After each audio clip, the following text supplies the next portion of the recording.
Trading at Schwab is now powered by Ameritrade, unlocking the power of Thinkorswim, the award-winning trading platforms loaded with features that let you dive deeper into the market. Visualize your trades in a new light on Thinkorswim desktop with robust charting and analysis tools, all while you uncover new opportunities with up-to-the-minute market news and insights. Thinkorswim is available on desktop, web, and mobile to meet you where you are. It's built by the trading obsessed to help you trade brilliantly.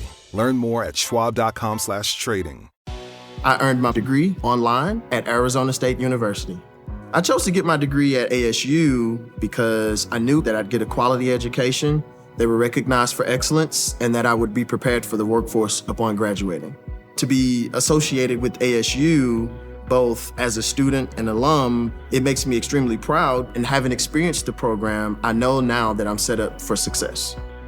Learn more at asuonline.asu.edu.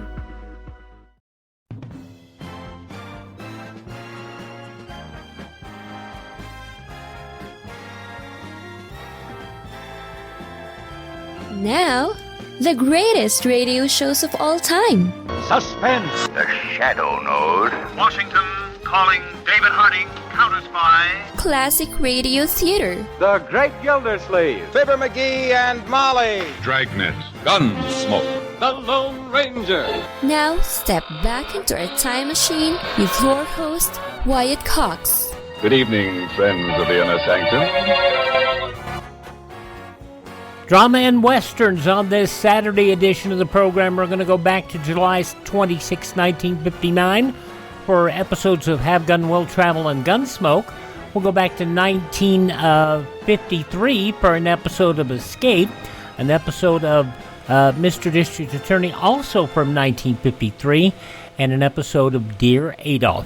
That's all straight ahead on this Saturday, 26th day of July, 207th day of the year, 158 days left in 2025. New York became the 11th state of the Union on this date in 1788. The office of the Chief Examiner created on this date in 1908. That would become the Federal Bureau of Investigation. President Truman signed the National Security Act on this date in 1947, creating the Department of Defense, the National Security Council, the Central Intelligence Agency, and the Joint Chiefs of Staff. In 1947. 1952, King Farouk I of Egypt abdicated after a coup led by Gamal Abdel Nasser.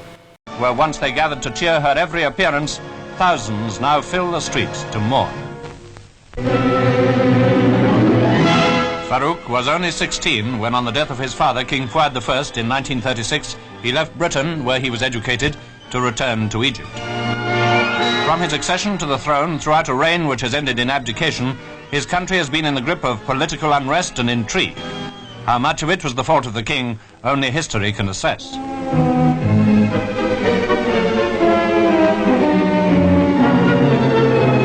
During World War II, the Allies faced many Egyptian problems, as this picture of the late President Roosevelt with Farouk serves to remind us. The king's meetings with neighboring rulers, such as King Ibn Saud, point to the strategic importance of Egypt in the Middle East. His marriage with Queen Nariman was an event of great significance for the Egyptian royal dynasty, for in Egypt, succession to the throne can only be through a male heir.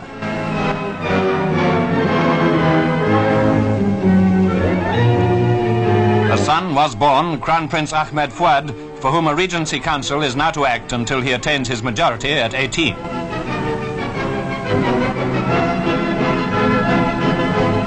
Meanwhile, in the royal yacht, ex-King Farouk has gone into exile, while the future of Egypt and her relations with the West are questions still to be resolved.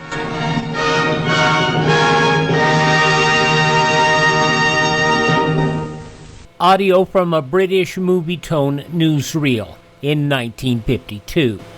President Nixon, on this date in 1973, refusing to obey subpoenas that ordered him to hand over the Watergate tapes. Among those who disagreed with his decision, Watergate Special Prosecutor Archibald Cox, no relation.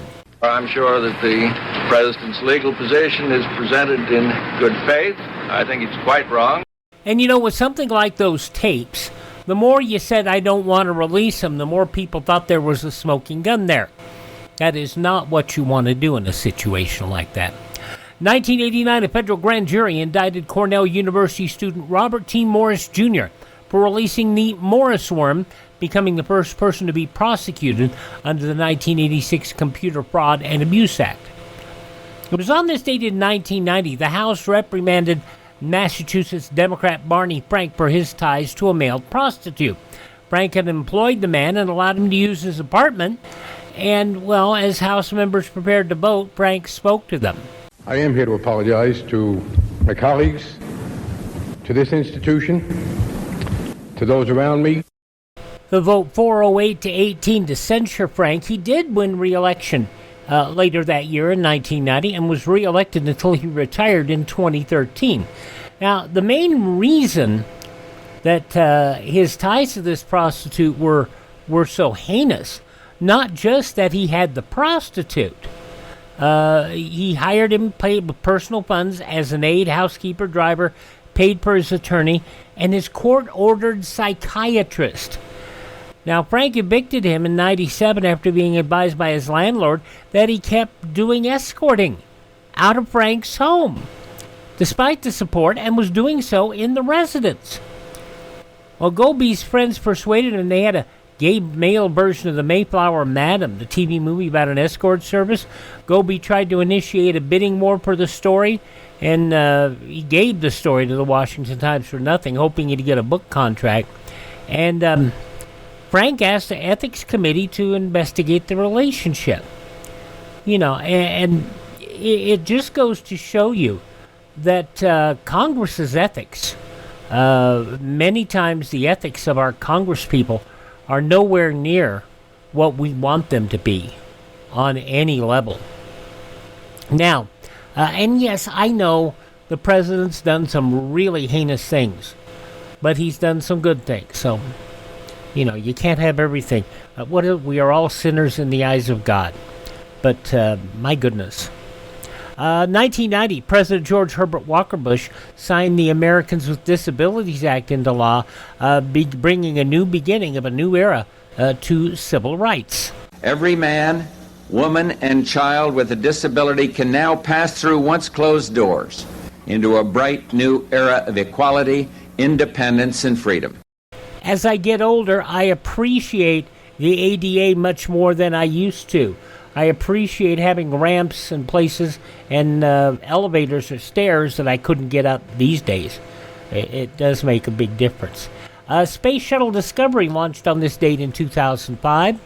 T-minus 10 seconds. Go for main engine start. 7, 6, 5. 3 engines up and burning. 3, 2, 1. And liftoff of Space Shuttle Discovery, beginning America's new journey to the moon, Mars, and beyond. And the vehicle has cleared the tower.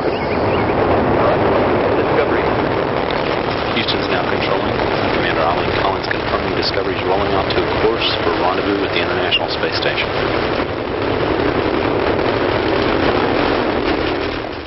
It was NASA's first scheduled flight mission after the Columbia disaster. The problem again, footage of debris separating from the external fuel tank at launch delayed further missions for another year. It was on this date in 2016, Hillary Clinton became the first female nominee for president of the U.S. by a major political party at the Democrat National Convention in Philadelphia. This is what I mean. None of us can raise a family, build a business, heal a community, or lift a country totally alone. America needs every one of us to lend our energy, our talents, our ambition to making our nation better and stronger. I believe that with all my heart. That's why Stronger Together is not just a lesson from our history. It's not just a slogan for our campaign. It's a guiding principle for the country we've always been and the future we're going to build. A country where the economy works for everyone, not just those at the top.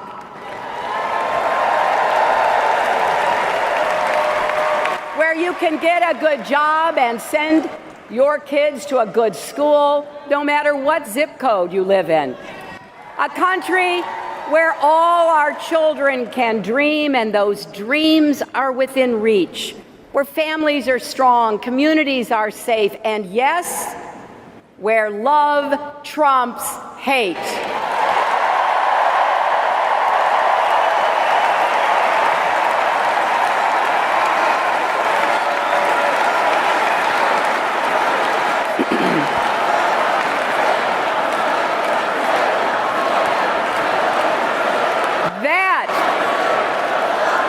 That's the country we're fighting for. That's the future we're working toward. And so, my friends, it is with humility, determination, and boundless confidence in America's promise that I accept your nomination for President of the United States.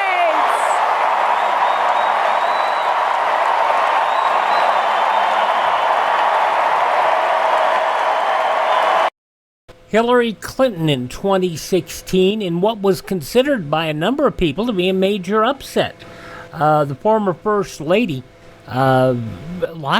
she polled very well. The problem was a lot of people didn't want to say they were supporting Donald Trump. And Trump supporters stayed under the radar. In 2016 also, Solar Impulse 2 became the first solar-powered aircraft to circumnavigate the Earth. Passing away on this date in history, the President of the Republic of Texas, Sam Houston, politician William Jennings Bryan, the wife of Argentinian President Juan Perón, Eva Perón, Don't Cry for Me, Argentina, composer Frank Lusser, pollster George Gallup, diplomat Abriel Harriman, Mary Wells, my girl. Nothing you can say can tear me away from my guy. That's what it is. The voice of Rocky the Flying Squirrel and Natasha, June Foray, passing away on this date. Also, the wonderful comedic actress Patty Deutsch. Also, the last surviving major star from the golden age of Hollywood cinema, Olivia de Havilland. She passed away on this date in 2020 at the age of 104, and passing away 2 years ago today, Irish singer Sinead O'Connor. Now, let's look at birthdays on this date, and we first want to shout out Richard Graciano, who has been a long-time listener. Goes back to the early days of when we were doing this on the radio, and stayed with us all the way to our podcast age. We wish Richard a wonderful birthday today. Also, Nobel Prize laureate George Bernard Shaw, author Aldous Huxley, The Brave New World, Senator Estes Kefauver from Tennessee, the wonderful Vivian Vance, writer Gene Shepard, actor Jason Robards, film director Blake Edwards, the father of Michael and Janet Jackson, Joe Jackson, and film director Stanley Kubrick, and Dobie Gray, Drift Away, wonderful singer.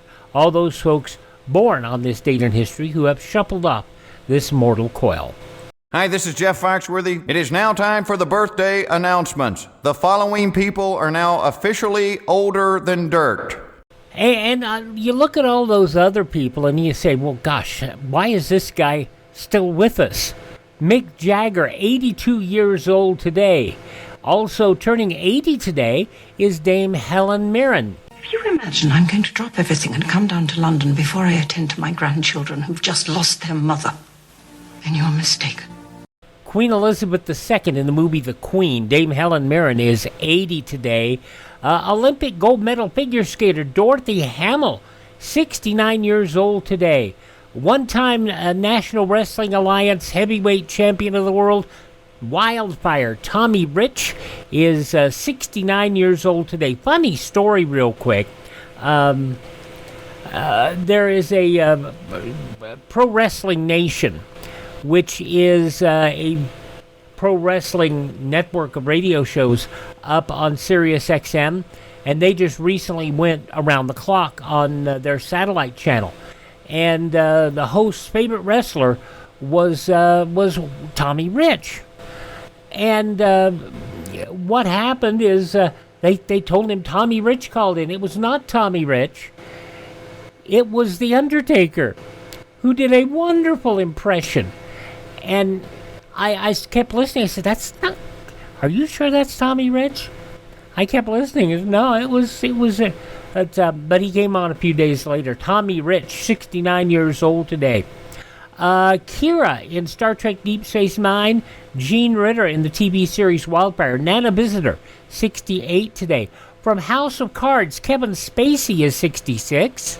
For those of us climbing to the top of the food chain, there can be no mercy. There is but one rule. Hunt or be hunted. From House of Cards, yeah, Kevin Spacey's done some bad things. I will admit that. He is 66 years old today. But boy, he's done some funny stuff as well. Also, the lovely and talented Sandra Bullock is 61 today. Tony here's your quarterback, all right? You protect his blind side. When you look at him, you think of me, how you have my back, how you have his. From the movie The Blind Side, Sandra Bullock, 61. Actor Jason Statham is 58 today. The host of The Bachelor and The Bachelorette, Chris Harrison, 54. Kate Beckinsale, the actress, 52 today. AEW and Ring of Honor wrestler Roderick Strong, 42 today. From Dynasty, Elizabeth Gillies is 32, the new Dynasty, not the old one. And from Gossip Girl, Taylor Momsen is 32. Those just a few of the people celebrating the 26th day of July as their birthday. If this is your birthday...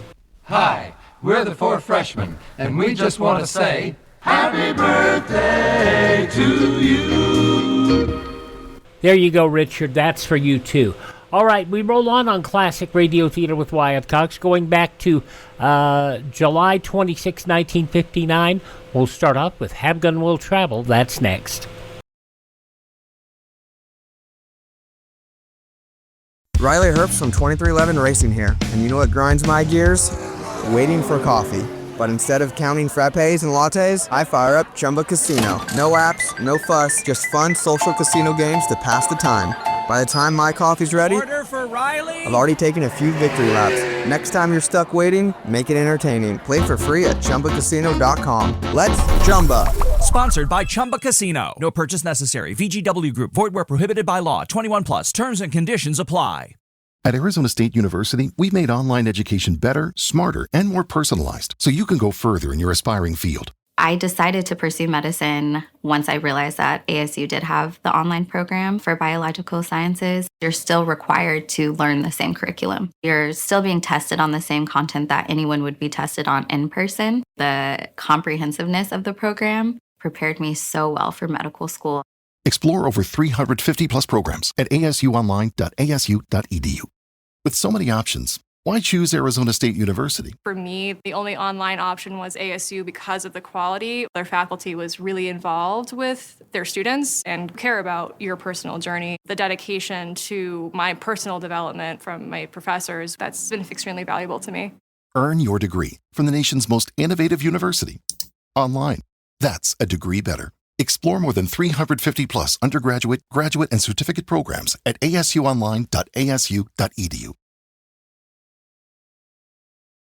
When buying your emergency food and water supply, choose foods that provide a well-balanced diet. For instance, canned soups, fruits, vegetables, fruit juices, packaged cereals, and dried foods are excellent for storing.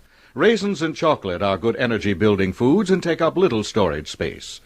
Avoid storing salty foods because they will only add to the problem of drinking water. Remember, in case of attack, your emergency food and water supply may have to last your family 2 weeks. And now we're going to go back 69 years. Not 69 years, 66 years. July 26, 1959. John Dehner starring as Paladin in Have Gun Will Travel and The Wager.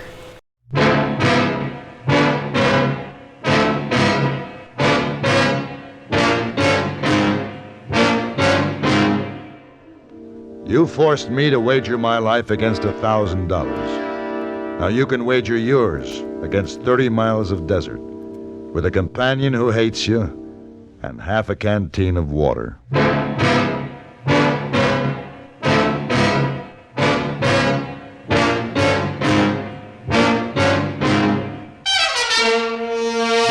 Have Gun Will Travel. Starring Mr. John Dehner as Paladin.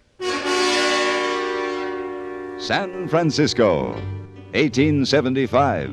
The Carlton Hotel, headquarters of the man called Paladin.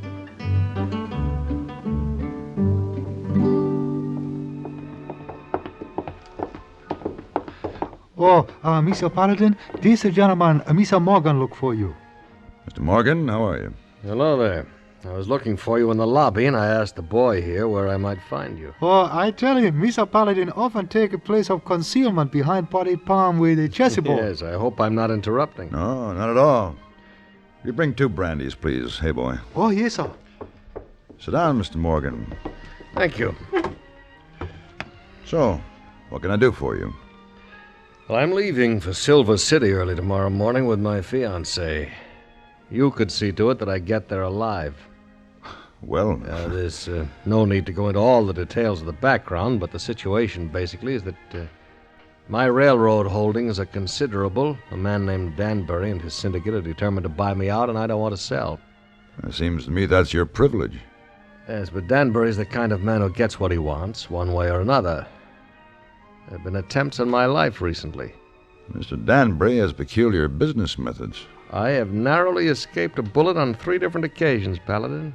The latest this morning. 3 misses isn't a very good average. Perhaps they're just trying to frighten you into selling. That's what I thought the first 2 times, but not now. Will you accompany us to Silver City, Mr. Paladin? I'll pay whatever you ask. I'll be ready to leave at sunup.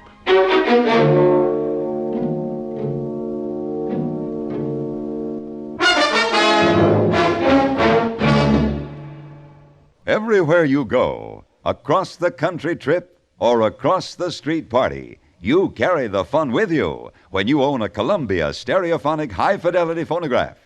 There's a marvelous selection of 7 new portable models in smart new color combinations at your Columbia phonograph dealer from which you may choose. Each one is a masterpiece of design and beauty. More quality, more features, and more styling have been built into these sturdy portables than ever before. How much fun you'll have enjoying all the wonderful new sound of stereo records. Regular records take on new beauty, too, when played on handsome Columbia portables. You'll be amazed at the big console sound that is reproduced by Columbia portable stereophonic high-fidelity phonographs. You'll thrill to the excitement of Stereo One by Columbia, #1 in the wonderful world of sound. And Columbia portables are economical, too. Prices start as low as $24.95. See them and hear them at your Columbia phonograph dealer.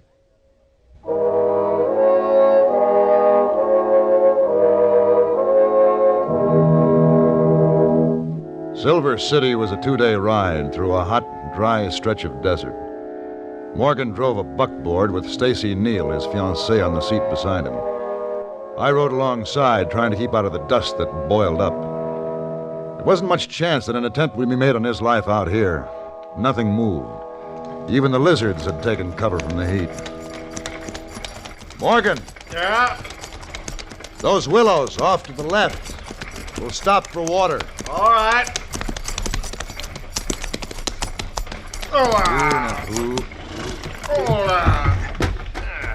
Can I give you a hand, Miss Neal?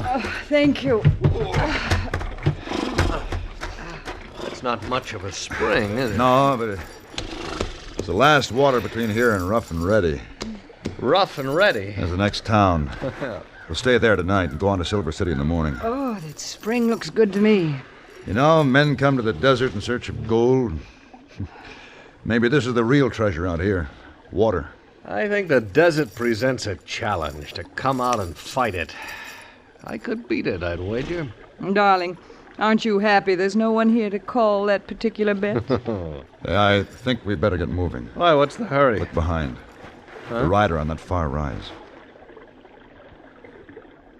How long has he been there? I noticed him just after we stopped. You suppose he's been following us? Maybe. Chances are he's just another traveler heading for this spring. I don't like it. Well, the town's straight ahead. After the horses are watered, the canteens are filled, you go on. What are you going to do? Double back. Do a little checking. I backtracked for some distance, then stopped by a sandstone bluff to wait for the man riding down the trail toward me. When he drew alongside, he reined in. Something I can do for you? Yeah. Just give me a little information, like who you are, where you're headed, and why. That's a lot of information to give out to a stranger. My name is Paladin. You're still a stranger to me. But I don't mind telling you, I'm Howard Gorman. I've heard of you and your gun. Well, now. 12 men, isn't it? Yeah? Uh-huh. Come to think of it, maybe it's about time I started thinking about adding that lucky 13th. Oh? There's something about nosy people.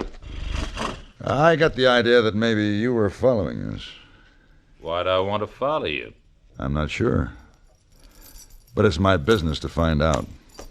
That's fine. I like to know you're tending to your business.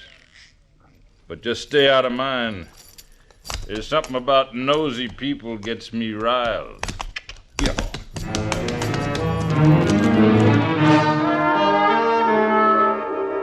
Rough and Ready was the only town within a good many miles, and it boasted just one hotel. So I wasn't too surprised to find Gorman in the dining room when we went in to dinner. He was sitting at a corner table, deep in conversation with a well-dressed man. He keeps looking over here. That's the man who was following us? Yes. His name's Howard Gorman. Oh. He certainly looks as if he knows how to handle those guns he's wearing. He does. He has quite a reputation as a gunman. Well, Danbury hired him, I'm sure of it. Say, Morgan, do you know the man with him? No, never seen him before. Paladin, he's coming over here. Paladin? Stand up. Morgan, take Miss Neal and get out of the way. Well, Do as I say. Come on, Stacy. Paladin? You're making a mistake, Gorman. You going to stand up? I'd rather finish my dinner. It's finished. You shouldn't do that to good food. Well?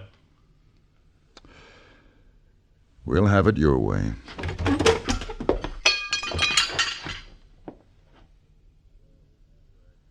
I told you I'd killed 12 men, remember?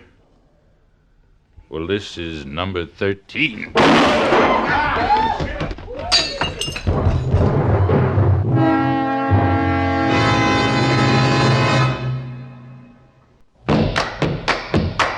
Winston tastes good like a cigarette should because there's filter blend up front ahead of the filter, and the flavor you get in a Winston cigarette comes from filter blend. Filter blend means fine tobacco, filter blend up front, and the flavor you get in a Winston cigarette comes from filter blend. Filter blend is a mighty good reason for you to smoke Winston, because it means tobacco's specially processed for filter smoking, a Winston secret. You get Winston's own pure white, modern filter, plus the rich, delightful flavor of fine tobacco.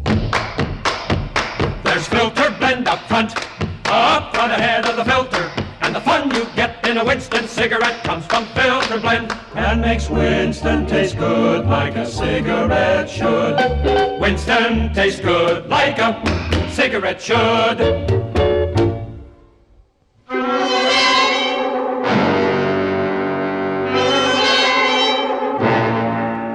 I'd been forced to kill a man, and I wasn't sure why. It was a fair fight. Gorman drew first. But somehow it didn't make any sense, and I didn't like it. Later, I went to the bar and ordered a bottle and a glass. Paladin.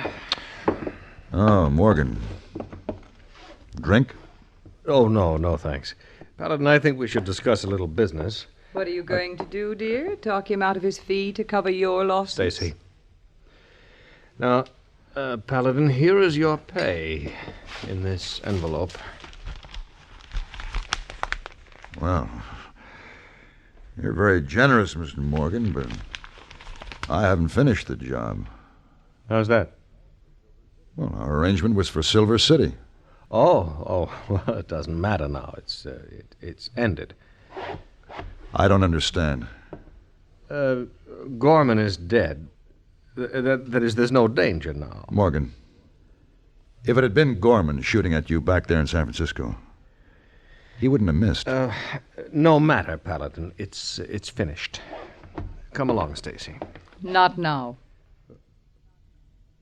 Well. Very well. Oh, Stacy, don't bore Mr. Paladin. You know why I'm not going with him? Because he's hit me for the last time. Hit you? I know how he is when he's been crossed or when things don't go his way. But... Don't look so shocked, Mr. Paladin. Surely you know there are men like that. He's rotten. Maybe I'm rotten, too. I put up with him because he was rich. But I've had enough. Tonight was too much. Tonight? Oh, you still don't understand, do you? I guess not. Do you remember the man sitting at the table with the gunman? Yes. His name is Shawcross. He's Sid Morgan's business partner. Business partner? But Morgan said that he didn't... I know. He said he'd never seen him before. They're two of the same kind, those men, sporting gentlemen. It was a bet. A bet? They'd heard of your reputation with a gun. They knew Gorman was good and could be hired to kill, so they set it up for you to shoot it out and made a wager on the outcome. Morgan lost. You mean this was all set up? Yes. I killed a man to provide an evening's entertainment? Yes. They've been doing things like that for years. And getting away with it. Oh, it's over, Paladin. You might as well forget it. Forget it? They didn't break any law. There's no way to reach them. There never is. Stacy? Morgan! Come down here.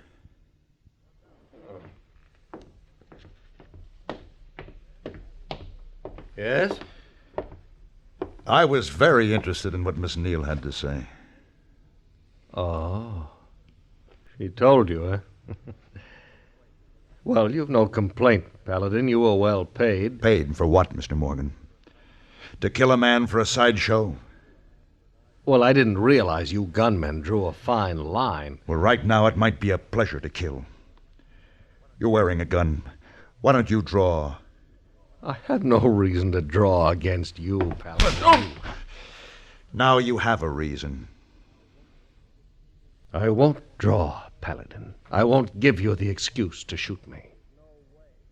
There's no way, Paladin, unless you choose to commit a real murder.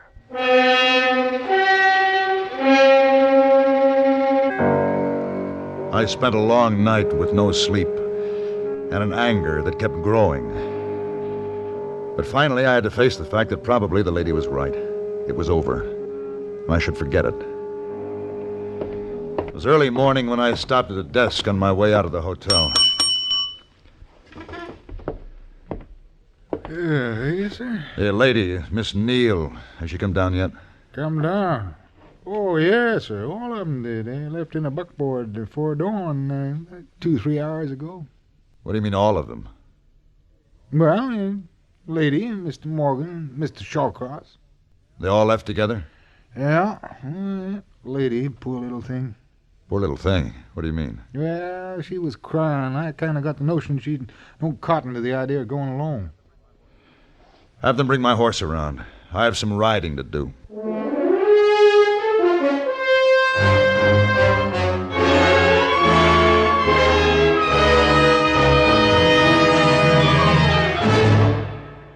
Car owners, have you ever heard of K-Site Smooth Seal? Why, no. Why, no. Is it new? What does it do? Well, this is off the record. Just between us boys, your automatic transmission, does it ever make a noise? You mean a little kind of grinding? Does that little chatter matter? I hear a very weird whir sometimes. It doesn't sound good, boys, but let's be sure. When you're sitting at the light and it goes to green, you put your foot down hard. Have you ever felt a sort of a jerk, a kind of a jar, or heaven help you, a real thud bump? Oh, I've felt it. Oh, me too. I've had it, stranger. What do we do? Well, don't buy a horse and don't trade your car. Just get yourself some new new K-Side Smooth Seal. New K-Side Smooth Seal? New K-Side Smooth Seal. New K-Side Smooth Seal? How will that help? Why, it's made to soften those shrunken seals, which are apt to leak when there's power on the wheels. It stops those thud bumps, jerks, and jars that are apt to creep into these modern cars. Why, this K-Side Smooth Seal in one application can pack them all off on a long vacation, and it's less than $2 at your service station. A little new K-Side Smooth Seal, boy? Come on, I'll go. And if it doesn't work? You get double your money back.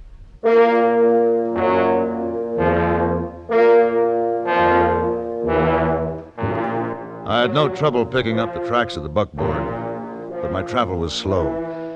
I wasn't quite sure what I was looking for until I found it. And then I realized I'd had a hunch that was correct. She was lying just off the trail. Stacy. Stacy. Paladin. Here. Here's water for you. Water? Yeah. Now take it easy. Not too much now. Good. This was his way of getting even for what I told you. Yes, I realize that. I guess it doesn't matter. Because I asked for it. Of course it matters. Stacy, you think you can stand up? Yes, I think so. Here, let me help you. A little wobbly, huh? A little wobbly. Where are we going? I'm going to help you on my horse.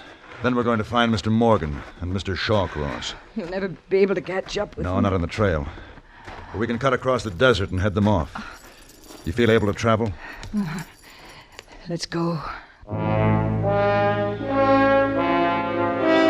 It was a hard ride. But when the buckboard came into the turn where the trail leveled off to border a dry lake, we were waiting. Stacy, stay back.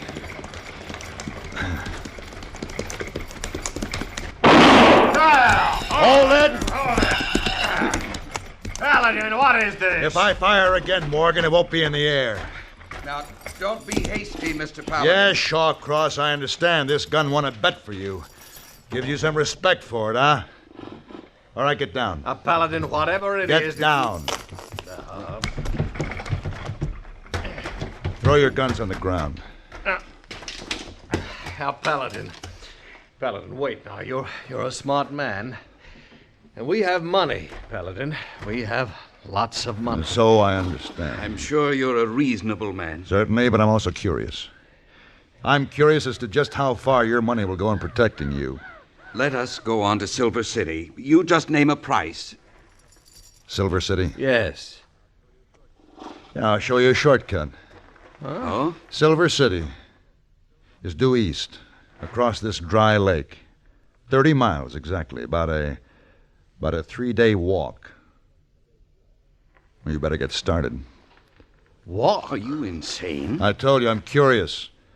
You left Stacy to take her chances with the desert with no water. Well, but Paladin... You're going to have better odds. I'll give you a canteen. This is murder. Oh, no. It's a wager. I made a bet with myself that 2 men carrying a canteen of water could walk 30 miles across this desert. You can't mean that. Oh, but I do. All right. You're going to force us to do this, Paladin? I am. Very well. In spite of what your intentions might be, we will consider it a challenge. Shawcross? All right. The canteen, Paladin. Here. Thank you.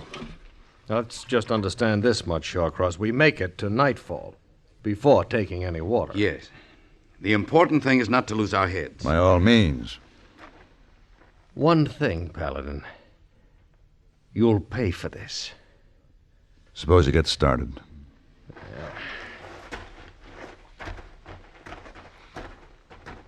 Paladin. Yes? It is murder. No. That sun will kill them. No, Stacy. They'll destroy themselves.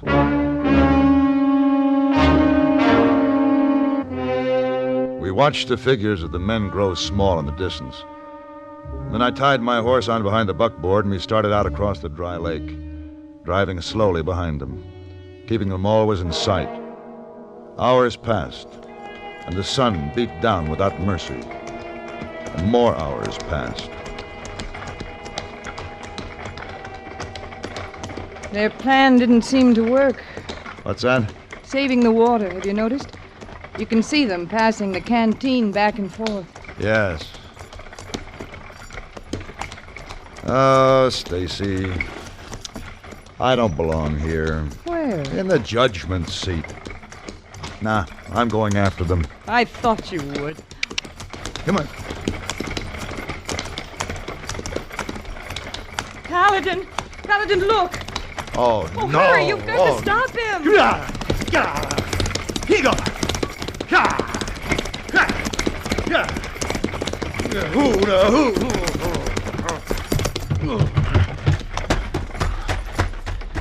Morgan. Morgan. He's dead. Yes. Yes, I killed him. Took 2 swallows of water. He was only supposed to take 1.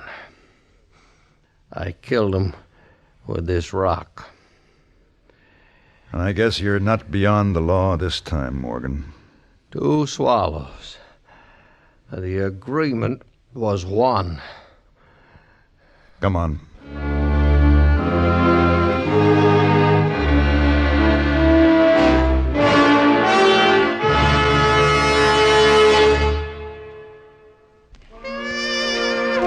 And now, the Bickersons.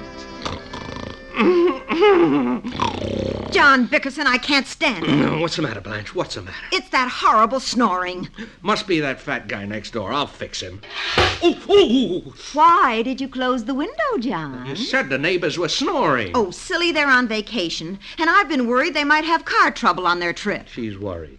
Before they left, Harry took the car into his GM dealers for Guardian maintenance. Right now, they're offering performance service specials just so summer driving will be trouble-free and worry-free. You think Guardian maintenance is all right, don't you? All right. Why, it's the best kind of service for the best kind of cars, even at 3 o'clock in the morning. Now, good night, Blanche. We recommend a daytime call on your GM dealer for educated service by trained mechanics using special tools and factory-approved parts. If you own a Chevy, Pontiac, Olds, Buick, or Cadillac, get Guardian Maintenance.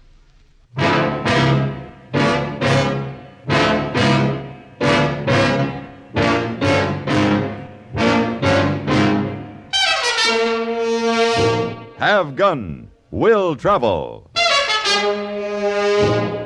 Created by Herb Meadow and Sam Rolfe, is produced and directed in Hollywood by Norman McDonnell and stars John Dehner as Paladin, with Ben Wright as Hayboy.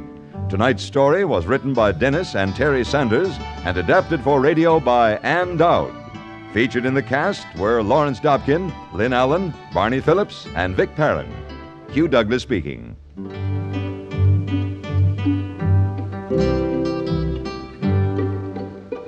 Join us again next week when CBS Radio presents Have Gun, Will Travel.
.05 Eastern Time on Sunday, July 26th, 1959. Have Gun Will Travel, 66 years ago today. We'll take a quick look at news headlines from that date next. You just realized your business needed to hire someone yesterday. How can you find amazing candidates fast? Easy. Just use Indeed. Stop struggling to get your job post seen on other job sites. With Indeed sponsored jobs, your post jumps to the top of the page for your relevant candidates. so you can reach the people you want faster. According to Indeed data, sponsored jobs posted directly on Indeed have 45% more applications than non-sponsored jobs. Don't wait any longer. Speed up your hiring right now with Indeed.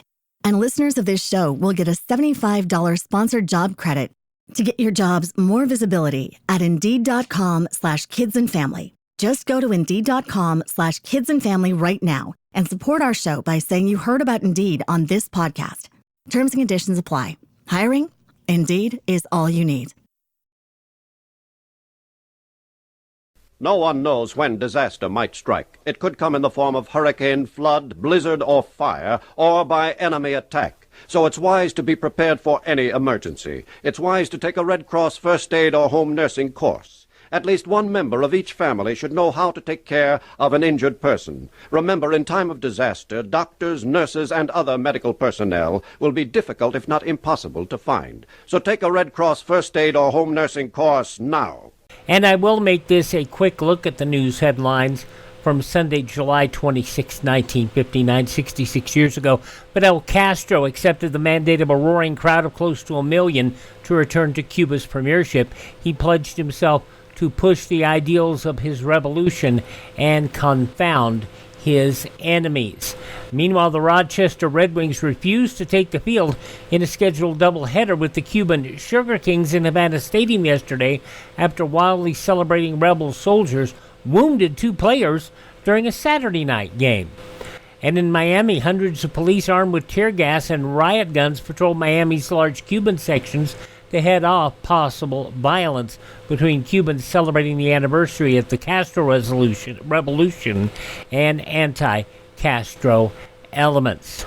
President Eisenhower listened with bowed head yesterday as his pastor offered prayers for those forced to live under the tyranny of communist oppression and persecution. Vice President Nixon and Soviet Premier Nikita Khrushchev had a helpful and very serious talk of more than 5 hours on most major issues of concern to the U.S. and Russia. Major TV networks broadcast to the widest possible audience Saturday night and Sunday the now famous Moscow foreign policy debate between the Vice President and Soviet Premier Khrushchev at the opening of the U.S. exhibition in Moscow. Board Chairman of General Mills complained yesterday the Russians would not permit American exhibitors at the Moscow show to follow the age-old Yankee custom, county fair custom of giving away free samples, including Florida orange juice. Instead, he said the samples were being sold. Gerald Kennedy of Minneapolis said on his return from the opening of the U.S. exhibition that his company and others ran into several stumbling blocks in getting their displays organized. Teamsters President Jimmy Hoffa said yesterday his giant union intends to enter the political area by setting up a separate department at national headquarters to tell its 1.6 million members about the voting records of Congress. Those some of the day's news stories from Sunday, July 26, 1959, on your radio 66 years ago today, Gunsmoke, and you'll hear that in just a moment. Hello, it is Ryan, and I was on a flight the other day playing one of my favorite social spin slot games on ChumbaCasino.com. I looked over at the person sitting next to me, and you know what they were doing? They were also playing Chumba Casino. Everybody's loving having fun with it. Chumba Casino is home to hundreds of casino-style games that you can play for free anytime, anywhere. So sign up now at ChumbaCasino.com to claim your free welcome bonus. That's ChumbaCasino.com and live the Chumba life. Sponsored by Chumba Casino. No purchase necessary. VGW Group. Void where prohibited by law. 21 plus. Terms and conditions apply. You can protect yourself from radioactive fallout after an enemy attack. Our tests have shown that an underground shelter covered by 3 feet of earth offers the best protection. A basement shelter could be made safe by closing off windows, exterior entrances, and banking exposed walls. In homes without basements, first-floor areas with the least exposure, such as bathroom, utility room, or hallway, should be selected. Be prepared. Start building your home shelter today. Now we roll on here on Classic Radio Theater with Wyatt Cox with a late 1959 episode of Gunsmoke starring William Conrad. 66 years ago today, the story of Old Beller.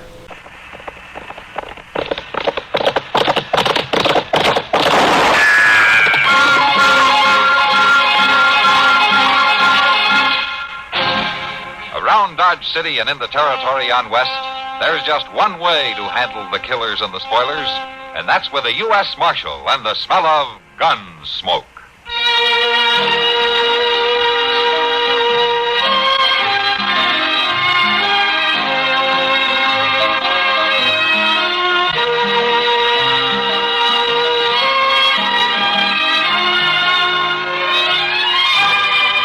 Gunsmoke, starring William Conrad. The story of the violence that moved west with young America. And the story of a man who moved with it. I'm that man. Matt Dillon, United States Marshal. The first man they look for and the last they want to meet. It's a chancy job, and it makes a man watchful. And a little lonely.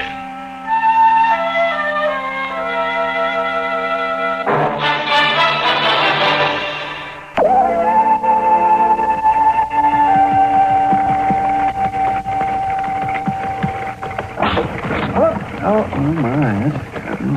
Well, I tell you one thing, Doc. This thing doesn't ride like a feather bed. Well, if your skin's too thin for it, you can always get out and walk. It isn't my skin that bothers, Doc. I can't remember inviting you to come along. That's right, Doc. You didn't. Then why'd you come? Oh, curiosity. You're curious about a sick drover in a trail herd? Uh-huh. Well, you must have a lot of time to waste thinking of things like that. Well, I'm curious anytime anybody threatens to kill you if you don't make a cure, Doc. Oh, Shaw, Matt, that fellow came after me was just all wrought up. There was nothing to amount to anything. Well, let's say I'm just going along for the ride, then. Any objection? Not if you stay out of my way.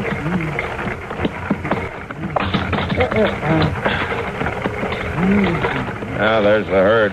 I see it.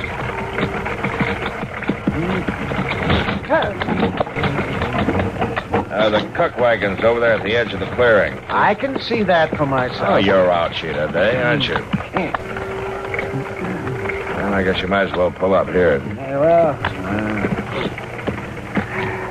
I don't see any sick tent. Hey, you the doc? I'm the doc. Where's the sick tent? He ain't no tent, Doc. He's yonder. I'll direct you over there. Can you climb on? Climb aboard.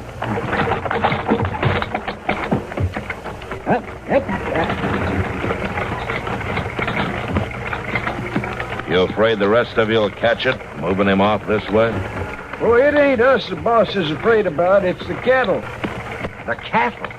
Got to keep him penned up. Keep him away. Right over there.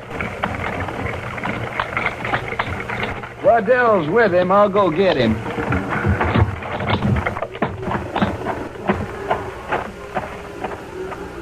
Seems peculiar, Matt. Mighty peculiar. Yeah. You might be glad I came along after all, Doc. Maybe I will at that. Over here! Coming, Matt? Yeah.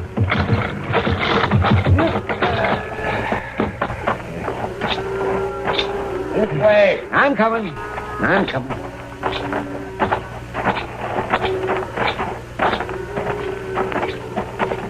Well, mighty glad to see you, Doc. I'm Harb Waddell. I'm Doc Adams. This is Marshal Dillon. Glad to know you. Marshal. Well, now, where's the patient? You're looking at him, Doc. You? You sick? Not me. Right down there. That steer? He's awful sick, Doc. If you don't pull him through, ain't no man in the outfit sure of his pay. What do you mean? He's the lead steer, Doc. Man we ride for sets a terrible store by him. Says he's worth any 10 hands he's got. Oh, now, look, I'm not a veterinarian. I know that, Doc. But ain't there something you can do? Well, I'll take a look at him. You fix him up, Doc. There ain't no other way about it. Let's see. If we don't get him back to Texas in good shape. Oh, for heaven's sake, if you don't stop fussing, I won't be able to do anything. Matt. Yeah, Doc. Walk him away with you, will you? He's worse than a first-time father. Yeah, sure. Come on, Waddell. Let's leave Doc alone, huh? You don't need me to help you, Doc? I do not. Come on, Waddell. Well, all right. We'll be over at the cook wagon, Doc.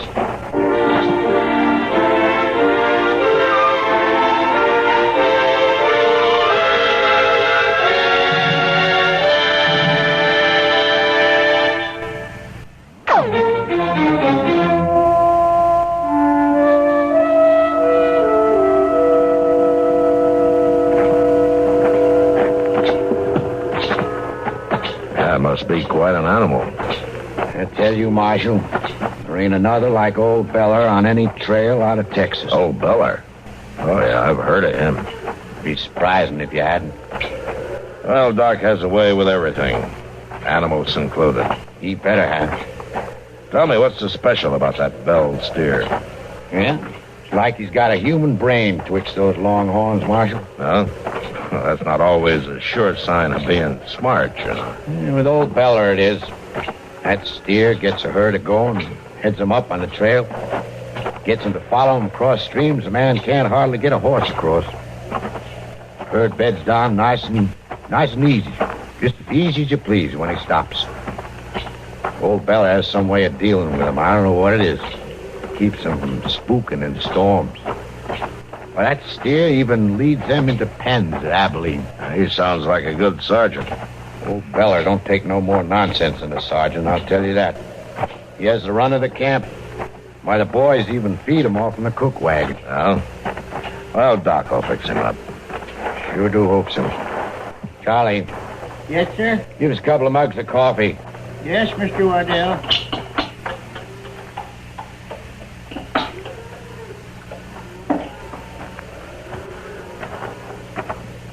Here you are, Mr. Waddell. Thanks, Charlie. I don't mean to go on like an old woman, Marshal. But a steer like Old Beller can sure be a problem. Oh, in what way?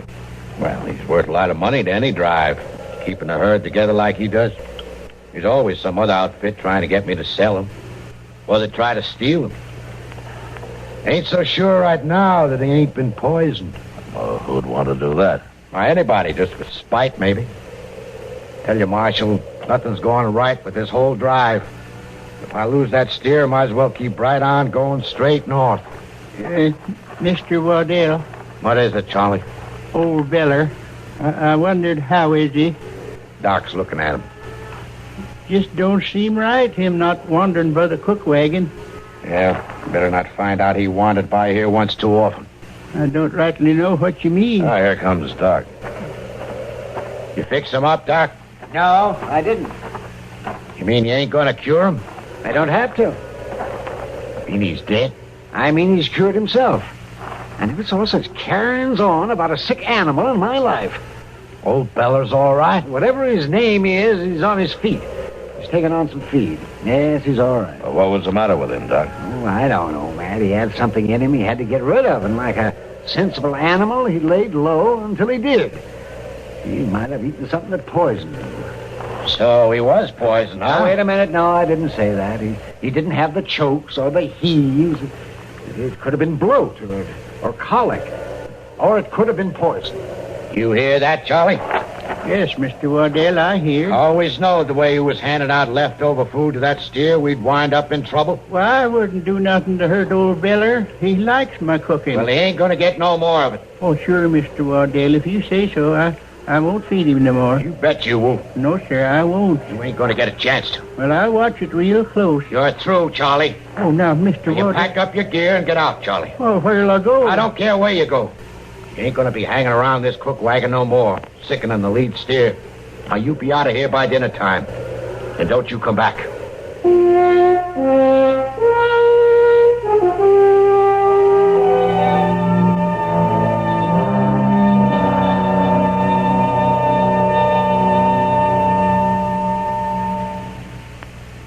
Now, here's a...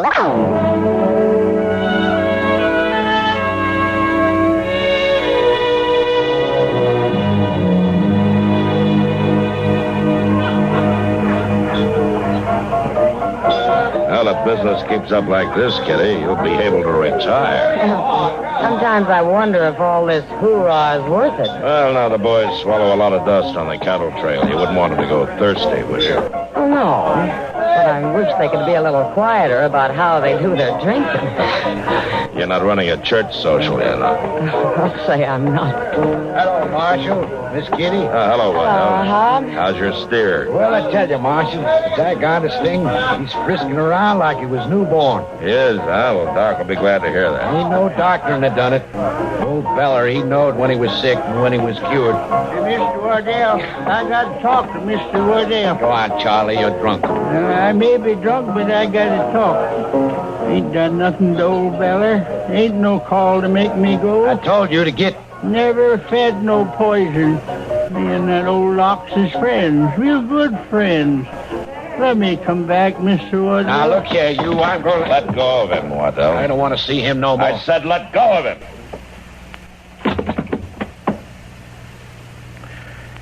All right, Charlie, you better go along. I ain't got no place to go. Well, you go on over to the livery stable. Moss will put you up for the night.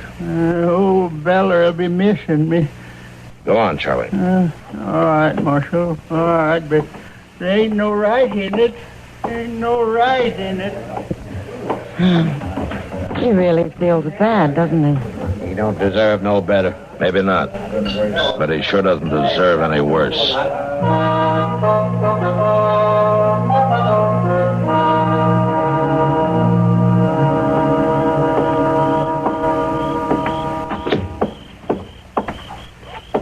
Ain't no right about it.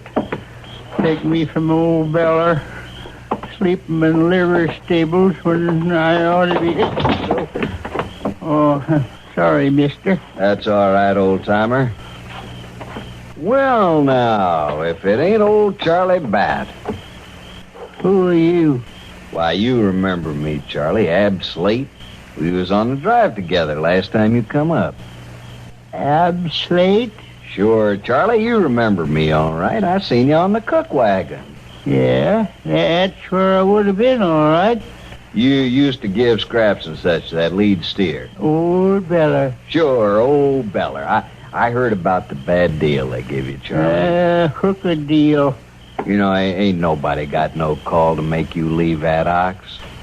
Ain't nobody can take care of him like you, Charlie. Now, that's a fact. That's a sure and certain fact. He ain't gonna get along so good if you ain't there now, is he, Charlie? Nobody takes care like me, for sure and for certain. That's what I say. Yeah, that's what I say. Seems like we ought to do something about it. Do something? To help that lead steer. You want to do that? Oh, want to help old Beller? Sure you do. That ox needs you. Old Beller needs old Charlie. Gonna help him. That's right, Charlie. Let's go. Yeah, let's go. Let's go help old Beller right now.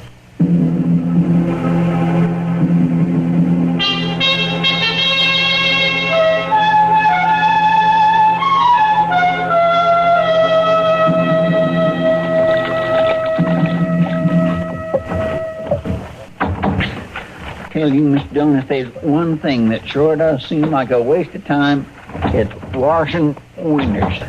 Uh-huh. Wash a winder and ain't no time at all till it's dirty again, just as dirty as it ever was. Yeah. Seems to me that when a fella got to inventing things, you do something about winders. Don't it seem that way to you, Mr. Dillon? What was that, Chester? I say, don't it seem like to you that a fella could invent a window that was nice and dark so that it wouldn't show up the dirt? Well, you tell me what's wrong with that idea, would you? Wrong with it? Don't see a thing in the world wrong with it, Mr. Dillon. Well, you couldn't see through the window either. Well, maybe so, but there sure ought to be something that... Look at there. What? Old Charlie Bat. Looks like he's coming in here. My goodness, he's gone and got himself drunk again. He's just a-weaving all over the street. Oh, he ain't. Oh, he ain't either, Mr. Dillon. He's hurt. Look. Marshal? Yeah. Marshal Dillon? Here, let me give you a hand, Charlie. Got a chair, Chester? Yes, sir. Marshal Dillon, I got to talk to you. What happened to you, Charlie? You got to go after him, Marshal. You got to get him quick. Tell me what happened. I've been a fool, Marshal. I wouldn't have done it if I'd have known. All right, Charlie, just settle down. I'll start from the beginning. Well, Marshal, last night I got myself pretty liquored up. Yeah? And when I come out of the Long Branch and started down the stable, he was there, just like he was a-waiting. Who was there? Why, Ab Slate. Go on. Well, he talked to me some. Seems like he was the only one in the country with a good word for old Charlie Bat.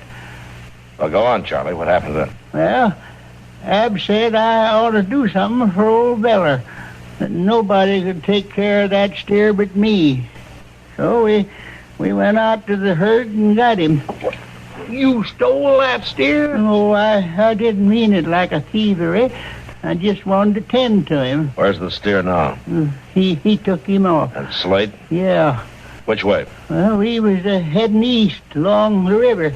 It was Slate that beat you, huh? Yeah, that's right. Yeah, he must have had it all planned out, Marshal. I sure been a fool. Well, don't worry about that now. You better go up and see Doc. Well, Marshal, ain't you taken out after that Slade fella? Yeah, right away. Well, I ain't going to be sitting around no doctor's office. Are you sure you'll feel well enough to ride with us? How I feel ain't in it. I got to get old Beller back. I can show you the way, Marshal. All right, Charlie, you show us the way. Get the horses, Chester.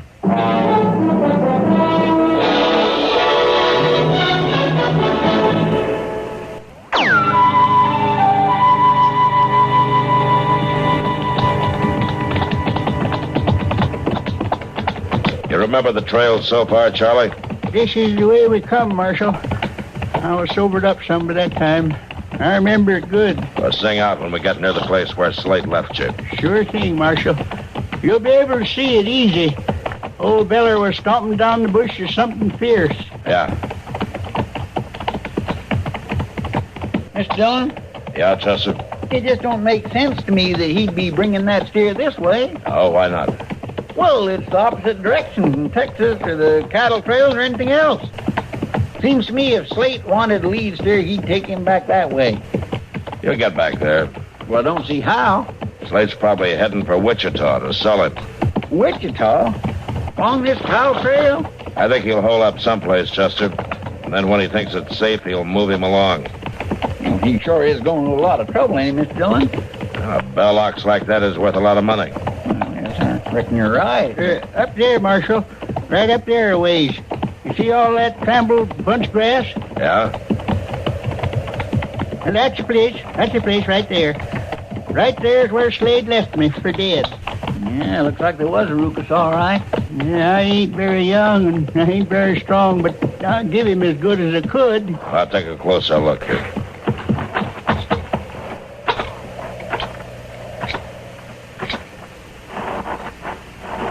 We gonna be able to follow the trail, Mr. Dillon? Yeah, Chester, we'll follow it. Right to the end.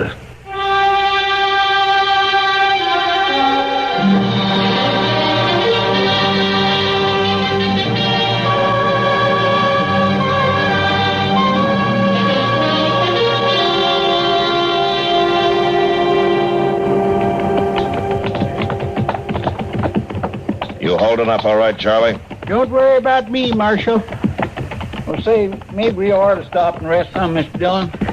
Tell the truth, I wouldn't mind stretching my legs a little bit myself. Well, next time we reach some cover, we'll stop for a bit. You don't have to bother none about me. Yonder there, Mr. Dillon, right around that rise, there's some trees. Oh, yeah. And a couple of buildings, too. Hey, come on.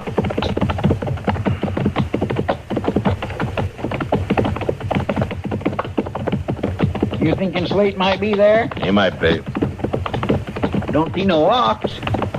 There's an old barn. We can come up behind it. Yeah. He might could be in there, all right. Marshal, there's Slate coming out of the barn. Yeah. You stay back here, Charlie. Chester and I'll go talk to him. Right, if You stay back out of the way. Come on, Chester. Yes, sir.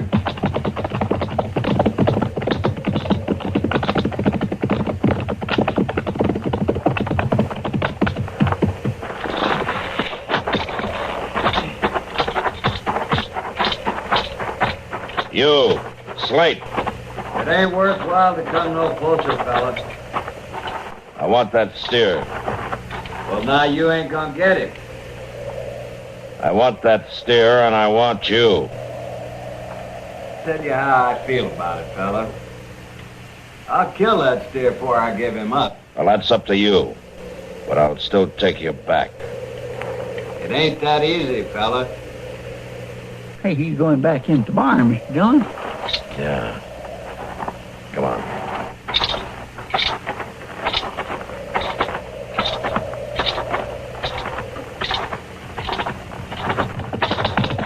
Mr. Dillon, he's right now. Look out, he's gonna shoot! You got him.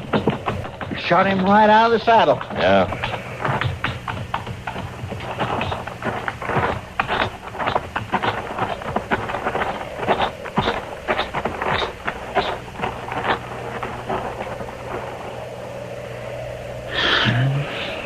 He's dead. You better find old Charlie and go get that steer. Yes, sir. I'll go. Look there, Mr. Dillon. What? The barn. Smoke. Come on. That steer's in there. Yeah, that's what Slate wanted. Oh, maybe we can get to him along the side. We've got to get to that steer somehow. Oh, we can get in there now. The whole place is on fire. Look, Mr. Dillon. Charlie back leading that steer out of there as nice as you please. Easy now, easy.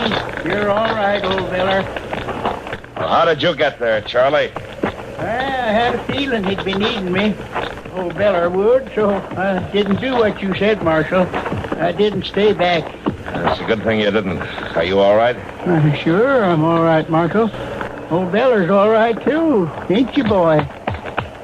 You could have got yourself burned up mighty easy, Charlie. No, Marshal. Old Beller led me out just like he leads them herds. We better get him back where he belongs. Yeah, that's right. I never should have took him.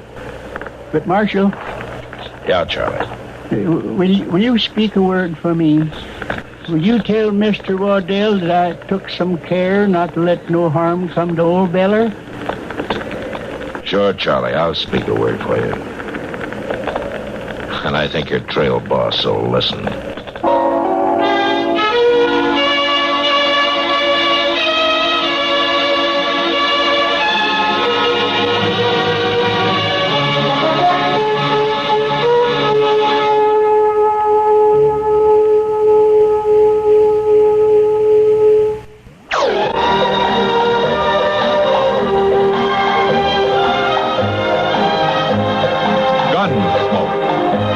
Directed in Hollywood by Norman Macdonald, stars William Conrad as Matt Dillon, U.S. Marshal. The story was specially written for Gunsmoke by Marion Clark, with editorial supervision by John Meston. Featured in the cast were Ralph Moody, Ken Lynch, and Harry Bartell.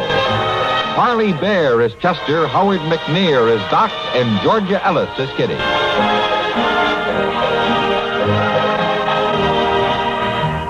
This is George Walsh inviting you to join us again next week when CBS Radio presents another story on Gunsmoke.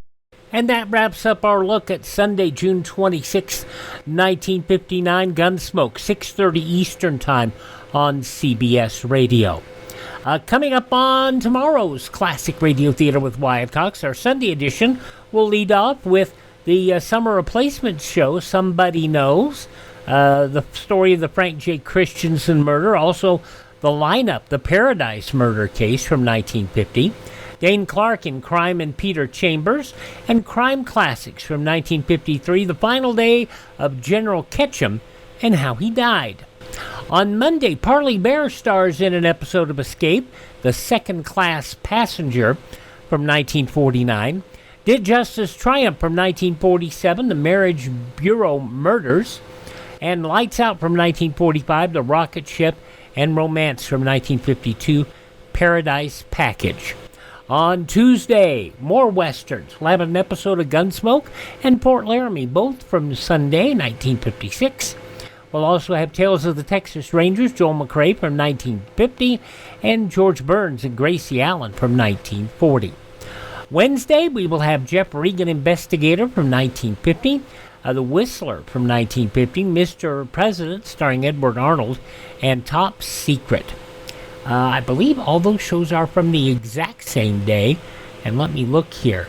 Those are all from 1950, right? Let me look here. That's 50. Yeah, they're all from that same date, July 30th, 1950. So there's that. And we'll wrap up the month with episodes of... wait a minute. Yes, okay. Then we will wrap up the month on the 31st, Thursday, with episodes of Sam Spade, Under Arrest, Nick Carter, Master Detective, and Broadway is My Beat. And on Friday, we'll start the brand new month with episodes of Nick Carter, Master Detective, Lon Clark, Dangerous Assignment, Mr. District Attorney, and Dear Adolf. Got a lot coming up over the next few days. Keep it right here on Classic Radio Theater, right here on this podcast. Okay? Why don't you do that? Would love to have you. Now, coming up next here on Classic Radio Theater, an episode of Escape from 1953. It is Ryan here, and I have a question for you. What do you do when you win? Like, are you a fist pumper, a woo-hooer, a hand clapper, a high-fiver? If you want to hone in on those winning moves, check out Chumba Casino. Choose from hundreds of social casino-style games for your chance to redeem serious cash prizes. There are new game releases weekly, plus free daily bonuses. So don't wait. Start having the most fun ever at ChumbaCasino.com. No purchase necessary. VGW Group. Void where prohibited by law. 21 plus. Terms and conditions apply. Radio has always been a source of quick, accurate information during a disaster. When you hear the alert signal, tune to these Conrad frequencies, 640 and 1240 on your regular radio. During a national emergency, all power lines may be temporarily cut off. To make sure you receive the necessary survival information, keep a battery-operated radio in your family shelter. For accurate information and instructions during enemy attack, it's 640 and 1240 on your standard radio. John Dehner stars in an episode of Escape from 72 years ago, July 26, 1953. The episode entitled The Notebook. Tired of the everyday grind? Ever dream of a life of romantic adventure? Want to get away from it all? We offer you Escape.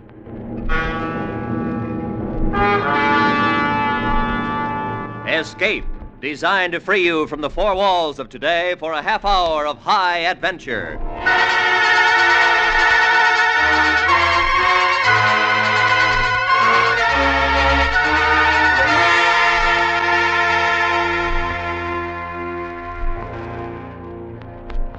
You're in a wild and dangerous country, riding to stake your claim, while the man who follows you, without conscience or fear, is waiting for the moment when he will stop you with a bullet in the heart.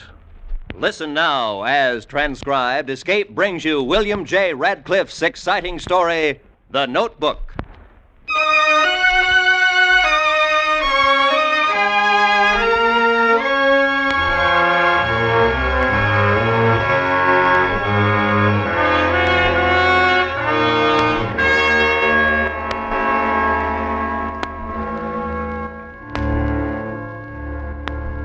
Trouble started about a week ago, after we broke camp and headed for the little town of Deadwood.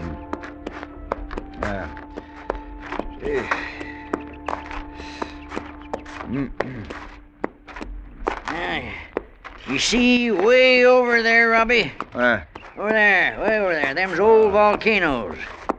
Injuns around here say their folks' spirits live there. Now, about 20 miles or so that way is the trading post. Hey, maybe we can file our claim there. No, have to make Deadwood for that. See. Hey, hold up, Robbie. What's wrong? Oh. What do we do? I don't know. Stand steady, I guess.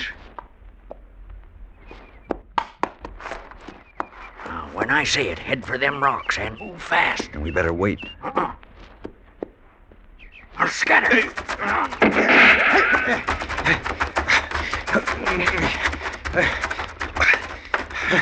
You all right, Mac? Yeah. Tore my doggone pants. The same guy, ain't it? Yeah, same guy, whiskers and all. I sure like to give him a shave. Yeah, from ear to ear. Let's see about getting our rifles. Jenny! Oh, girl! Here! Come here, girl! that. Whoa, Jenny, come back here, you fool. Come back here. Mac, get down. Get down. He'll see you. Ornery critter, ain't you? You're almost as bad as some people I've known. When we get across that ravine, we can back trail out of here. Yeah. All right, get going. No, wait a minute. I got an idea. Throw your hat the other way and draw his fire. Good idea. Come on, let's go. Watch him, rocks. I'm watching. Keep moving. Yeah. This way over here. I'm coming.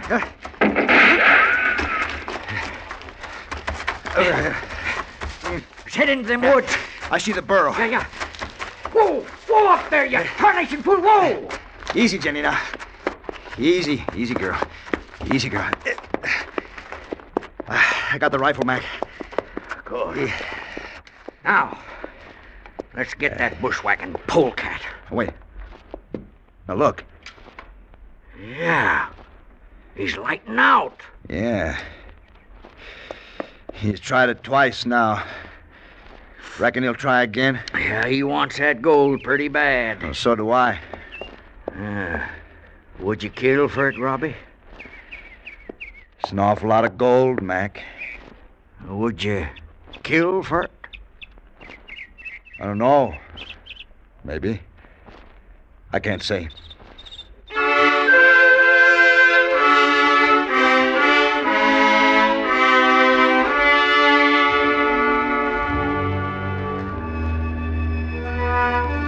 We made a dry camp that night and cooked early so we could douse the fire before dark. We took turns watching and sleeping, but nothing happened. Next afternoon late, we got to Deadwood, a dirty town of mud shacks and old cabins. Half-naked Indian kids kicked the dry dust round us begging for smokes. The half-breeds and whites just stared at us.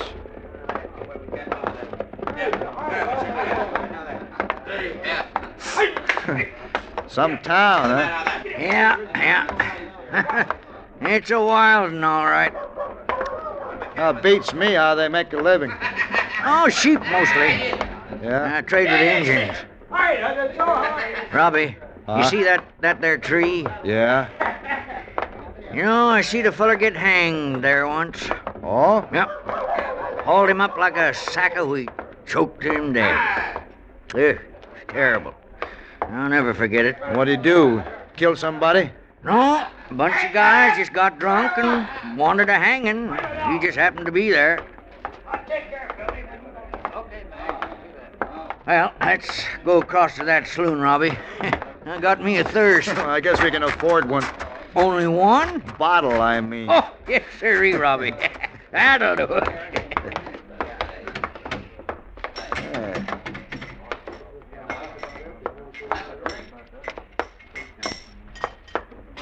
What'll it be, gents? A bottle of whiskey. I'll stick to beer. Okay. Oh, Robbie, I still think you ought to... Oh, Robbie. What? That third guy. Huh? Into the bar. Oh, it's him. Sure is.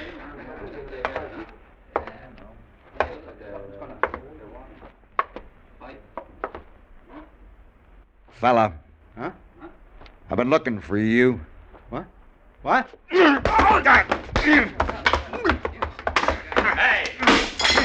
back it up! Back it up!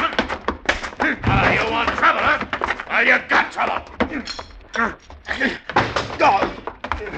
Hey! Hey, he's my friend. Oh, two of you, huh? Okay, come on!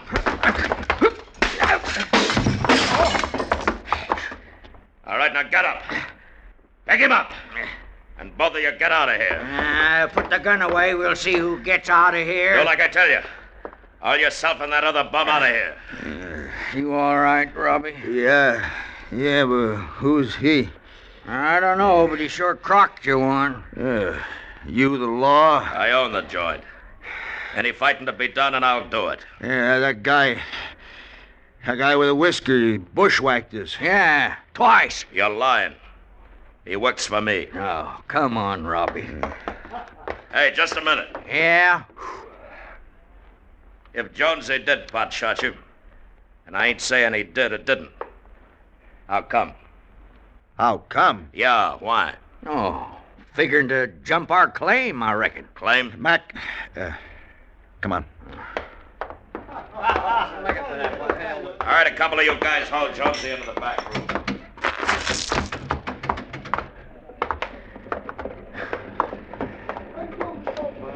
There's another bar on down the way. There always is. Hey, Robbie, you hurt any? That jaw's sore. So's Whiskers, I reckon. You socked him pretty good.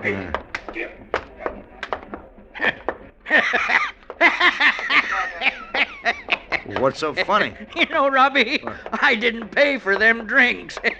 What are you laughing at? We didn't get to drink them.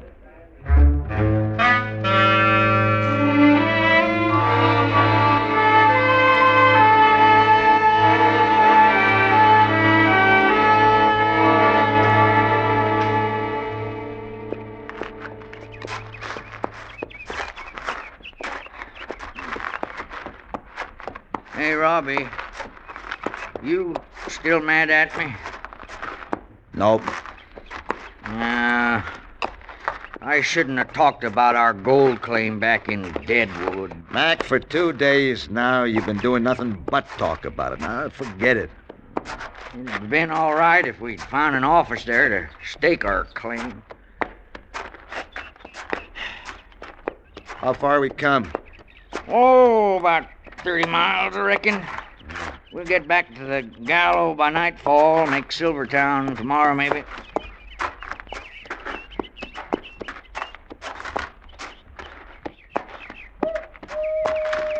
Hold up a minute, Robbie.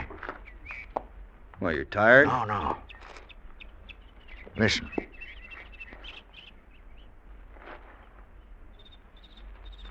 Well? No. Wait a minute.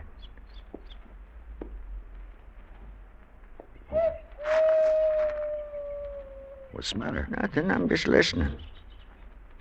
Did you hear that owl? Yeah. Remember hearing it a ways back? Well, yeah, I guess. What's wrong with the owl hooting? Yeah, generally, wild animals only squawk when something bothers them. I don't know. It's kind of peculiar.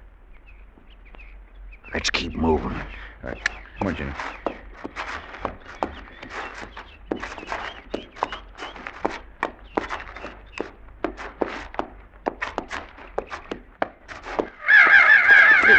Easy now, there. You see what I mean? Yeah. They're sure big for crows. Sure are. Ever eat a crow stew? Crow stew? Oh, it's pretty good. Especially when you're gosh darn hungry. Hey, Robbie, see them tracks? Yeah. Been noticing them. Yeah, they look like dog tracks. Sorta. It's a wolf pack.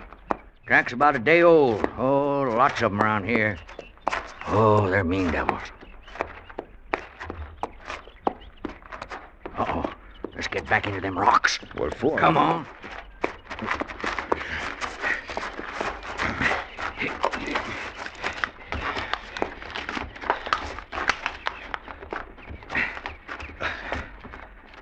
Steady down, Robbie. Whoa, Jenny, whoa. Easy. Hold that critter, Robbie. Hold it. Are we in trouble again? Them crows we flushed back there went back to eating again. Oh, so? So? Sit tight and listen.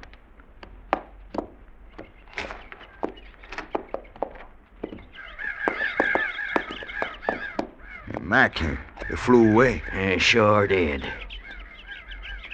Robbie, we're being followed. I hope it's Whiskers. Get the rifles. Yeah, I will.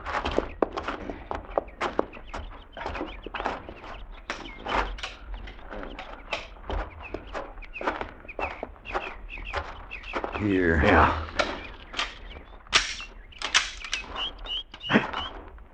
Look, you see him? No.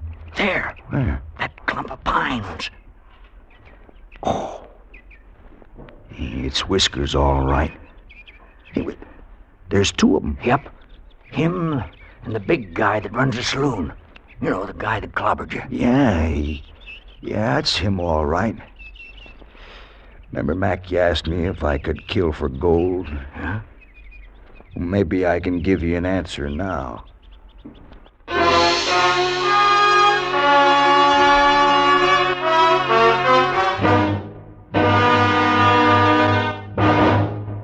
We will return to Escape in just a moment. But first, wood for your home, water in the faucet, the newspaper on the front porch every day.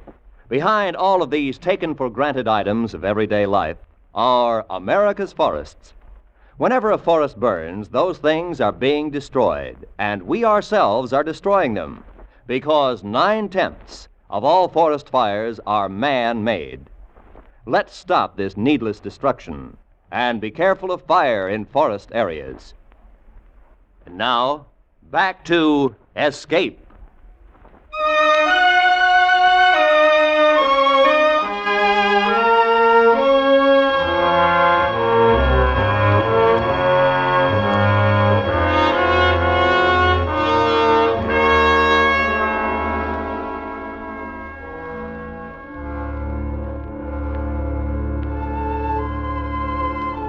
We'd come 30 miles from Deadwood, and I kept thinking if we'd been able to stake our claim there, we wouldn't be waiting behind rocks, waiting for the two guys who made shadows in the clump of pines as they came riding through on their horses. You're a pretty good shot, ain't you, Robbie? I can handle it. I'll just be nice and easy. Yeah.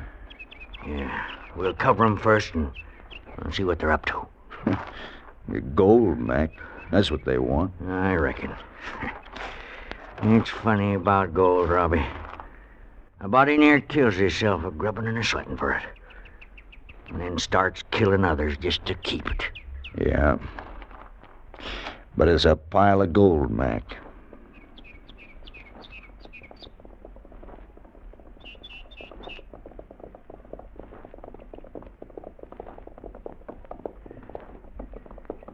I'll cover Whiskers.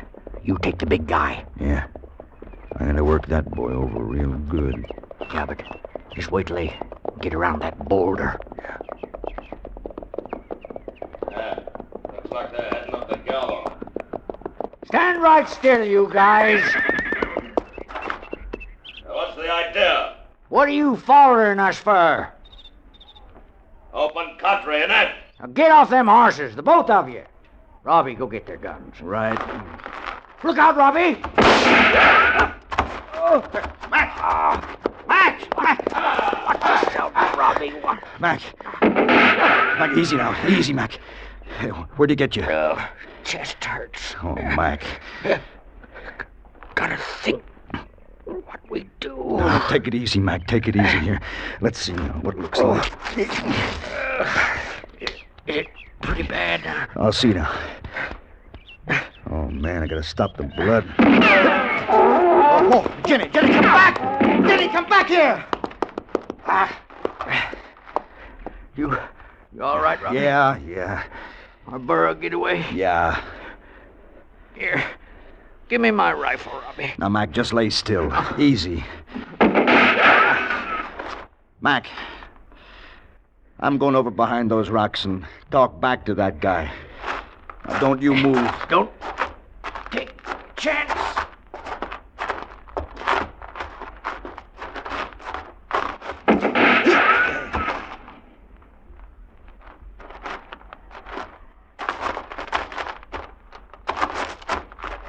Mac! What are you doing? Mac! Get down! Mac, you crazy fool! Get down! Mac!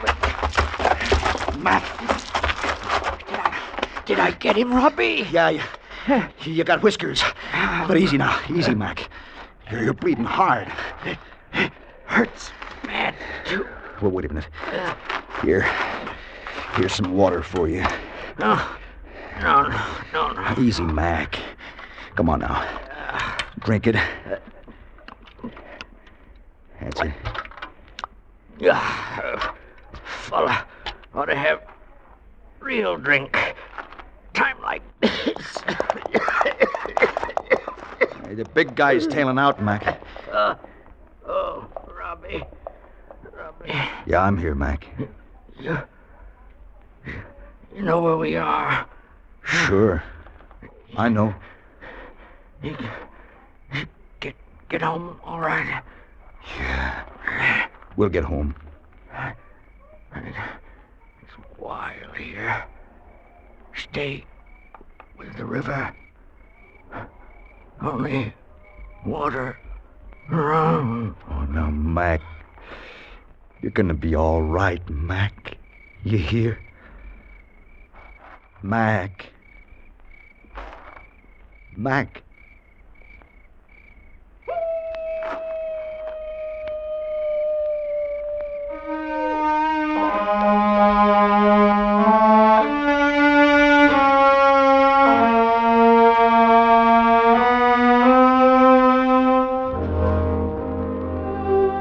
I buried Mac on the bluff there and piled heavy stones on his grave.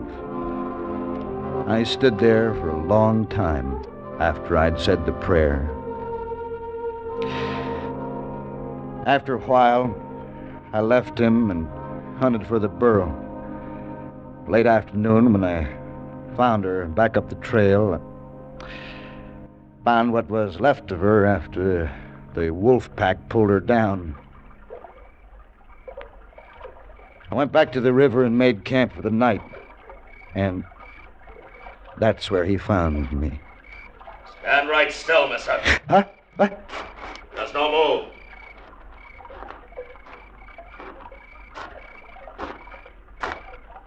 You? Yeah, it's me. Get over there. Where's your rifle? Yeah, on the blanket.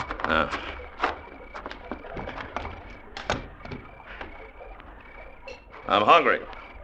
Where's your grub? Oh, it's in the canvas there. Never mind. I'll help myself.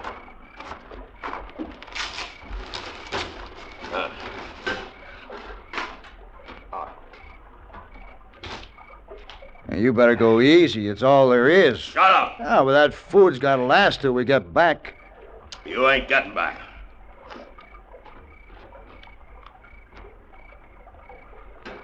Where's the gold? There is no gold. Don't give me that. I said, where is it?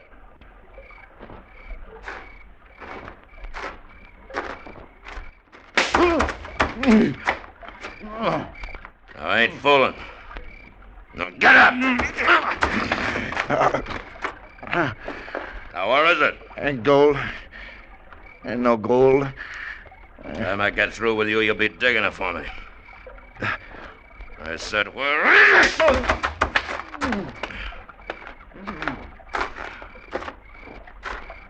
Yeah. I got lots of time, fella. You just lay there and think about it. Where you got the coffee? Well? I told you. There's no gold. That ain't what I asked you. Where's the coffee? Oh, coffee? Yeah, in the sack. Now, you just make it easy on yourself, fella. You tell me where your strike is. That's all there is to it. Might even cut you in. Well?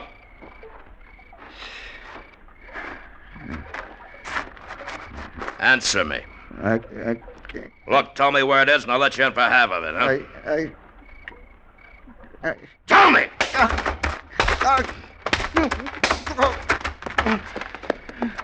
Are you gonna tell me? What? What's bothering them?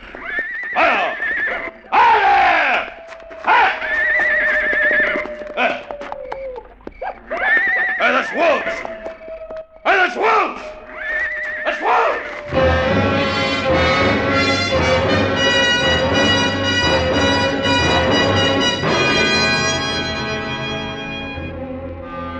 The screams of the horse made my blood run cold. The big guy went nuts, I guess. All of a sudden, he started yelling crazy things and running.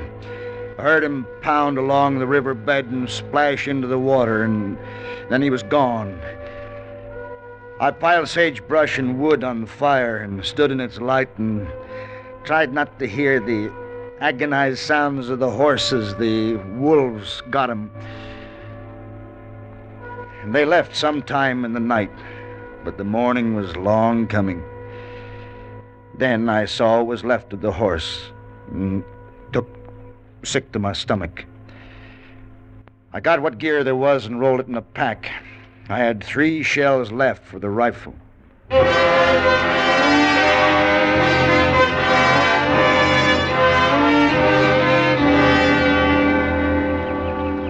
I followed the river down through the gorge. I guess I'd gone, about a mile. And there he was. Drop your rifle! Drop it! Now come here. Up here, you fool!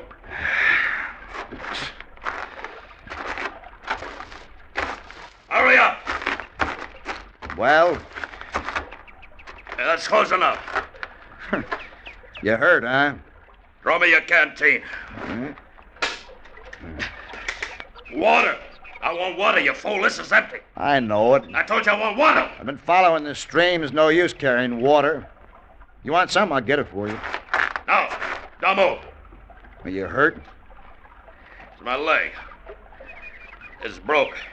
You want me to look at it? See this rifle? I see it. You try something, you're dead. Let's see the leg. No. Get away from me. You hear me? Now listen to me. You want me to help you, then put down that rifle. How stupid you think I am? Plenty stupid. Shut up. Now do like I tell you. Cut them 2 saplings off there. Make an engine litter out of that blanket. Oh, fella, I can't drag you that far. I'm gonna kill you. Oh? Then what? Miles from nowhere, alone, can't walk. That wolf pack's still around. I reckon there's been enough killing. What's your name? Morris. Jack Morris. Let me see your leg. Yeah. Hey, I'll look at it.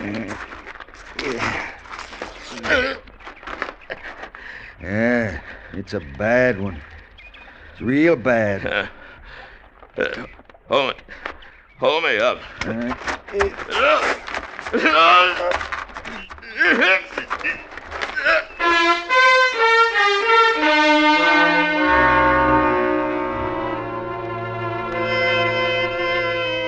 He passed out then, and I tried to set his leg. It was all swelled up and bloody. I did the best I could and then hauled him up the hill to his cave. That was 4 days ago. I kept the fire going, made him easy as I could, and I put these words down in my notebook.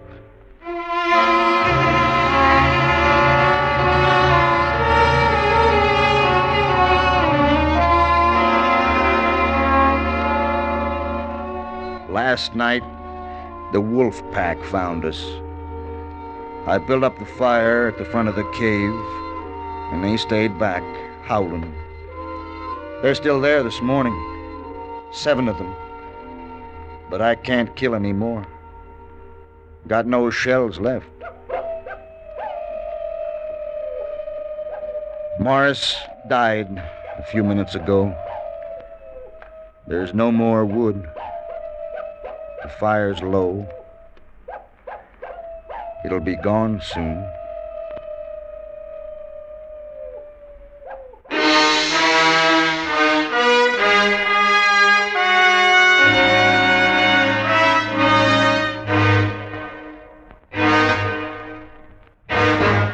Transcribed under the direction of Anthony Ellis, Escape has brought you The Notebook by William J. Radcliffe, starring John Dehner as Robbie, Joseph Kearns as Mac, and William Conrad as Jack Morris. The special music for Escape is composed and directed by Leith Stevens. Next week.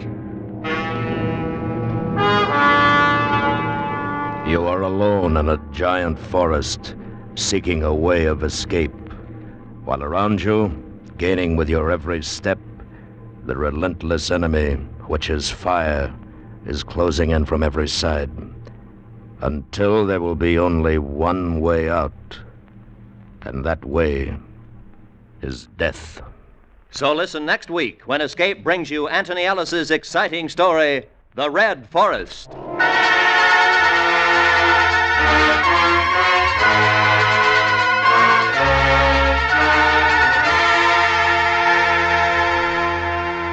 Tomorrow night, and most of these same CBS radio stations, listen for another dramatic hit from Screenland on the Lux Summer Theater. Every Monday night, CBS Radio invites you to enjoy your favorite Hollywood stars in arresting comedies, dramas, and mysteries. Full-hour productions throughout the warm weather months on the Lux Summer Theater. This is Roy Rowan speaking.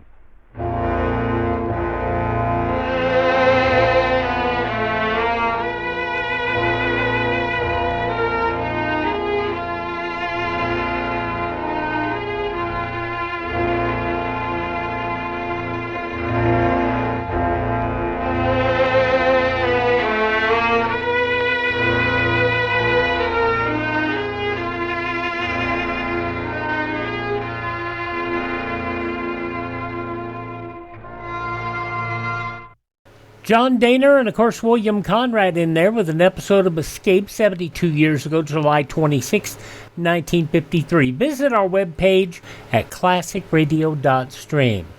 Now, up next, Mr. District Attorney.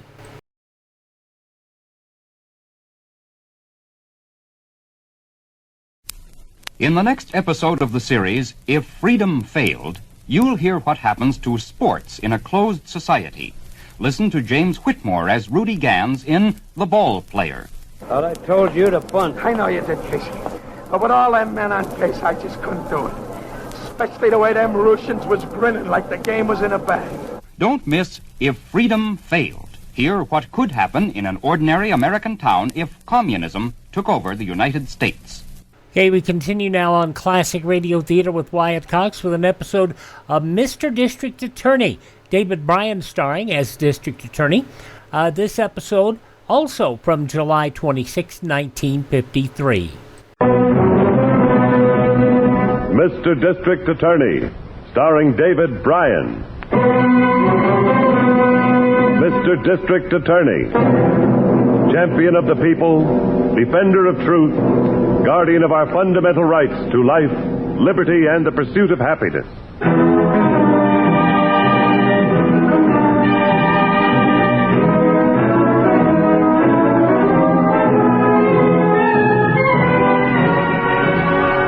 And it shall be my duty as district attorney not only to prosecute to the limit of the law all persons accused of crimes perpetrated within this county, but to defend with equal vigor the rights and privileges of all its citizens.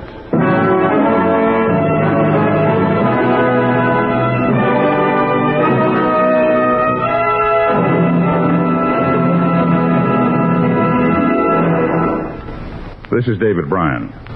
In a moment, we'll bring you another case from the files of Mr. District Attorney. But first, a word from our sponsor.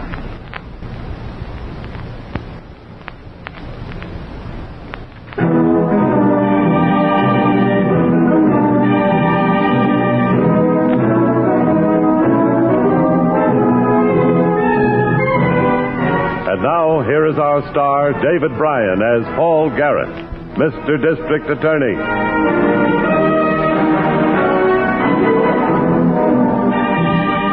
The welfare of a city or county is not jeopardized by criminals alone. Nature itself is capable of sudden and unexpected violence that can lead to terror and death. This case started as part of a natural calamity. A gasoline truck skidded on a wet street, hitting a power pole near the city gasworks. Sparks exploded the truck, and like a chain reaction, the storage tanks. In a matter of seconds, the entire section was rocked with explosions as flames swept a quarter-mile area of warehouses and tenements. 72 hours later, the combined fire departments of several cities were still struggling to get the flames under control. The death toll and damages were appalling.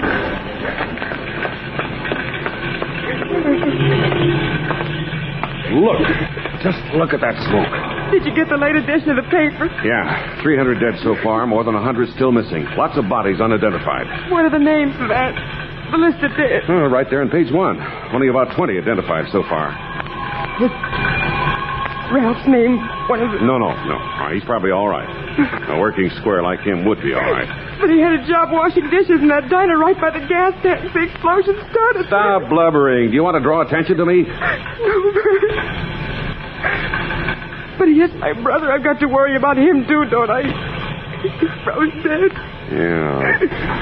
Yeah, he probably is. Your brother Ralph is probably one of the unidentified dead. Oh, man. You'll have to go to the emergency headquarters the police have set up in the high school, Lil. If Ralph is dead, you'll have to identify him. If he is there, in with the ones they don't know, there's nothing you can do to help him. But you can help me, Lil. What do you mean? If you find him there, baby, what harm can it do if you identify the body but tell the police it's me? Don't you see, baby, it's a chance for me to get in the clear. They'll stop looking for me if they think I'm dead. Now, look, I'll leave town right now, see? I'll let you know where to meet me. Maybe at that resort place we passed near Lake Blue Water. We'll be free, baby. You and me, free from there on. But Vance, how? What'll we do for money? There's a safe in Landstone I've been itching to get at for a long time. One last safe job, baby, and enough to see us through. From then on, we'll be riding the gravy train. Nobody ever arrests a dead man. Now, get going. All right, man. Good girl. Go on.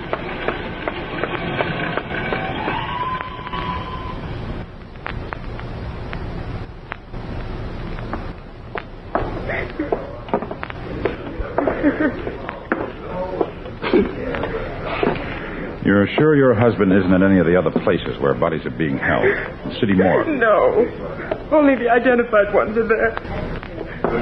Are you a teacher at the school here, or detective, or what? Well, no, ma'am. My name is Garrett. I'm the district attorney. Keep your hopes up, but don't hope too much for a while. I'll be all right. These are pretty bad cases. I understand. This one seem familiar in any way? No.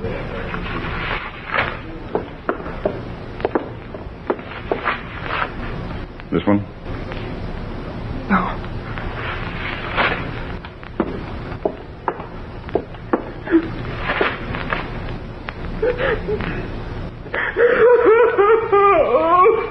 I'm sorry. Very sorry. Are you sure?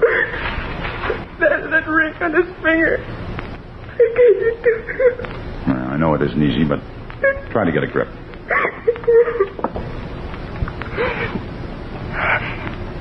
I'm all right now. You'd better give me his name for the identification tag. His name is Vance. My husband, Vance Young. Vance Young? I'm afraid I'll have to ask you a few more questions, Mrs. Young. Would you mind stepping over here into the alcove?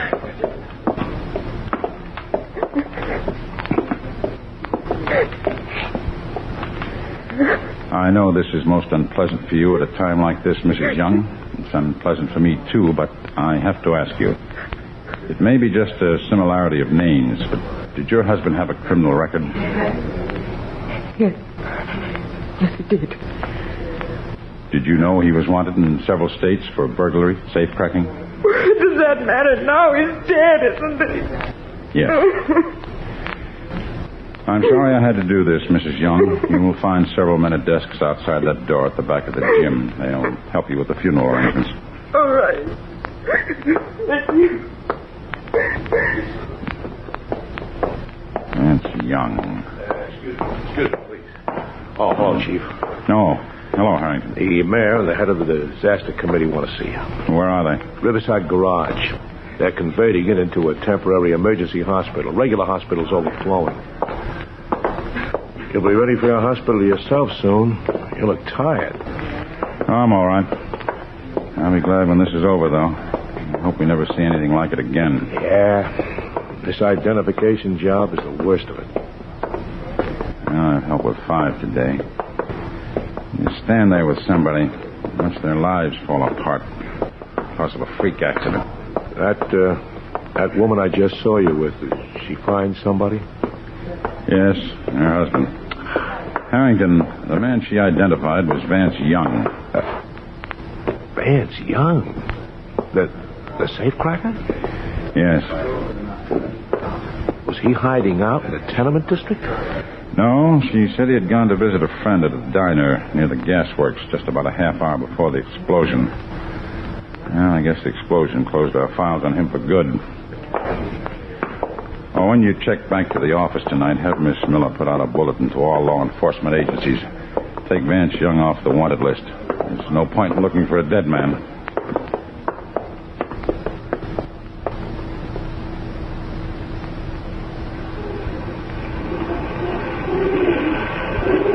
Sorry, fellas. That's all the breadcrumbs for today. See you for lunch tomorrow. I thought I'd found you up here on the roof. Oh, hello, Miss Miller. I was just feeding the pigeons. Elevator boy told me. Harrington called from the basement garage. He wanted to speak to you. He's on his way up. Oh, there he is now. Hello, Harrington. Hi, Chief. You busy?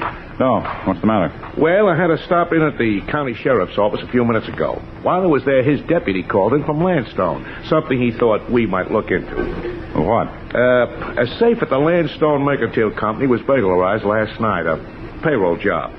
Watchman was knocked out, but he's been treated, and he's okay now if you want to go out there and question him. Oh, we'd better go right away.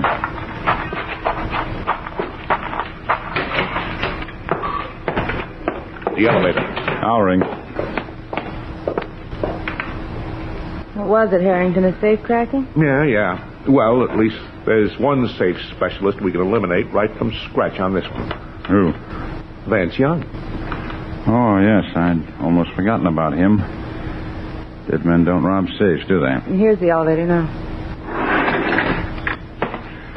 Basement garage, Joe.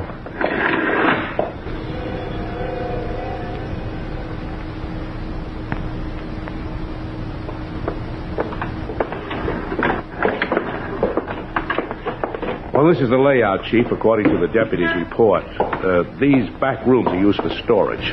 He came in through the back, went through that door over there to the general office. That's where the safe is. You want to see it? Yes. There it is. Out over there beside the filing cabinets in the corner. Yeah, Lucas Hercules, huh? Mm-hmm. Yeah, new model, too. Steel and wrought iron plates and more alarm wires and a police switchboard. Yes, but a good safecracker could divert the alarm circuit without tripping it. Then the box is a cinch because he's got the wire holes to start working on. Take a look. All right.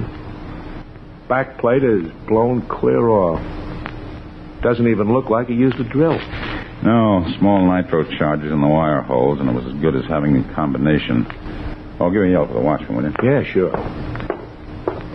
Hey, you from the sheriff's office. Yeah, you. Send that watchman in here, will you?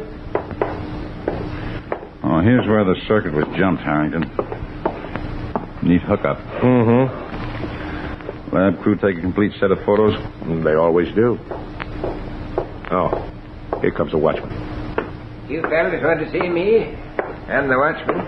Yes, what's your name? Edwin Winkler. Everybody calls me Winky. I understand you were knocked out. How's your head? Well, aspirin ain't going to help it any, I tell you. I think you're going to get that fella that did it? We'll be able to answer that better when all the fingerprints are checked. Fingerprints? He didn't leave none, I tell you. He's wearing gloves. I saw him. Looks like our best bet is going to be an M.O. check, Harrington. Yeah. M.O. check? What's that? Modus operandi. All people have definite work habits. Even criminals, they repeat the same procedure on each job they do. It forms a pattern. Yeah, we've got a pattern here, all right, Chief. Well, I can think of 3 men suited by that M.O. 3 safecrackers whose work we've seen before. Yeah. Well, let's see. There's Bert Larkin, but he's still doing time in Folsom for a job he pulled on the coast. Yes, and the other 2 are Jack Fontaine and Vance Young. Yeah, but Young is dead. That just leaves us Fontaine. You mean you know who did it with nothing to tell you? An M.O. can be almost as good as fingerprints or a signature. Well, I'll be danged. Maybe that fella'll pay for slugging me after all. and for hurting my arm when they grabbed me in the alley out there. You said he grabbed you? Why, yeah, he whipped my arm up behind me, then jabbed a thumb up behind my ear. It hurt like crazy. I got it, a judo trick, Chief. That still fits Fontaine. It fits Vance Young, too. When did the burglar slug you, Winky? After he made me open the back door and let him in. Sneaked up on you before you could draw your gun, huh? Sneak nothing. That's why I didn't suspicion him at first. He come walking up the alley whistling like somebody taking a shortcut through. I didn't see the mask he was wearing till I lit a match. He asked for a light, see? Then he grabbed me. He got me in here and then beat on me and kicked me. That doesn't sound like Fontaine, Chief. It wasn't Fontaine. He always wears sneakers, comes up on a watchman from behind without a sound. That trick of asking for a match is Vance Young's. Gets the watchman's hands high and away from his gun. But Chief, Vance Young is dead. Maybe yes, maybe no. But I know one thing. We're going to find out.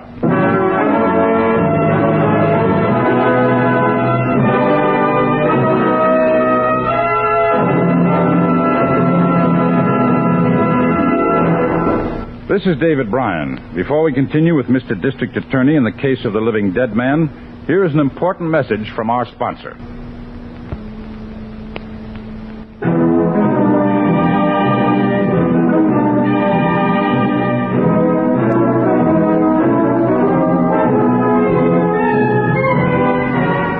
And now back to David Bryan, starring as Paul Garrett, Mr. District Attorney.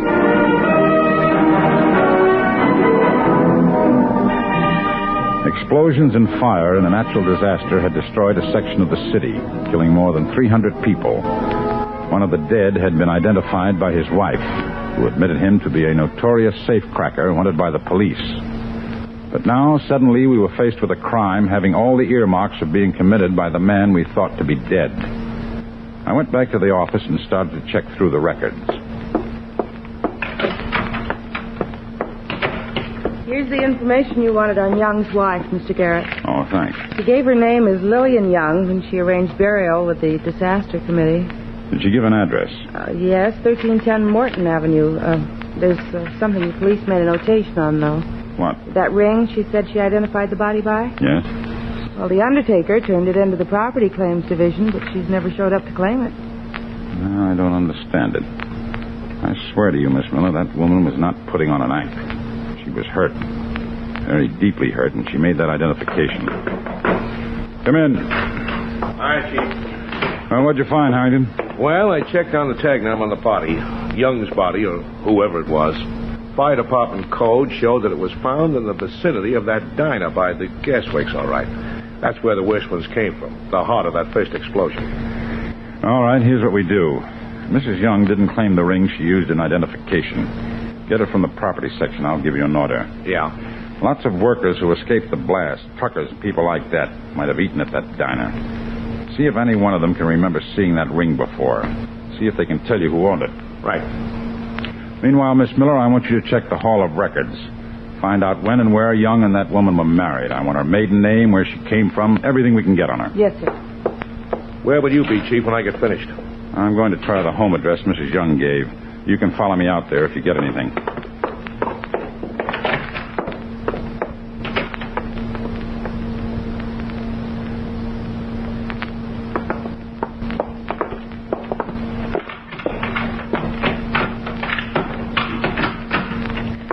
Now, this was the room, mister.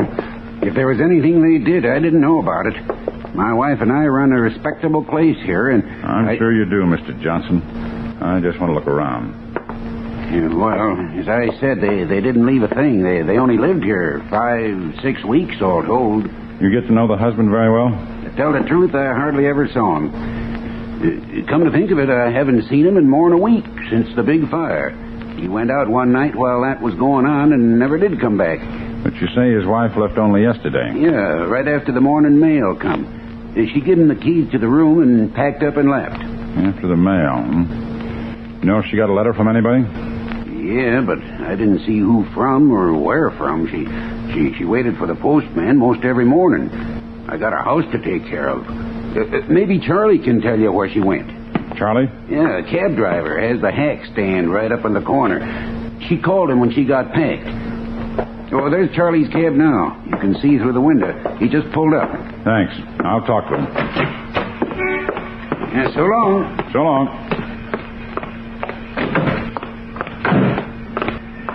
Yes, sir, we're through. What makes you think I want a cab? The way I seen you coming to me, I can spot a fare a mile off. We're through. Well, that's up to you, here or the police station. Oh, cop, eh? What'd I do, forget to answer the ticket? I'll ask the questions. You pick up a fare yesterday at 1310, the rooming house up the street? Yesterday?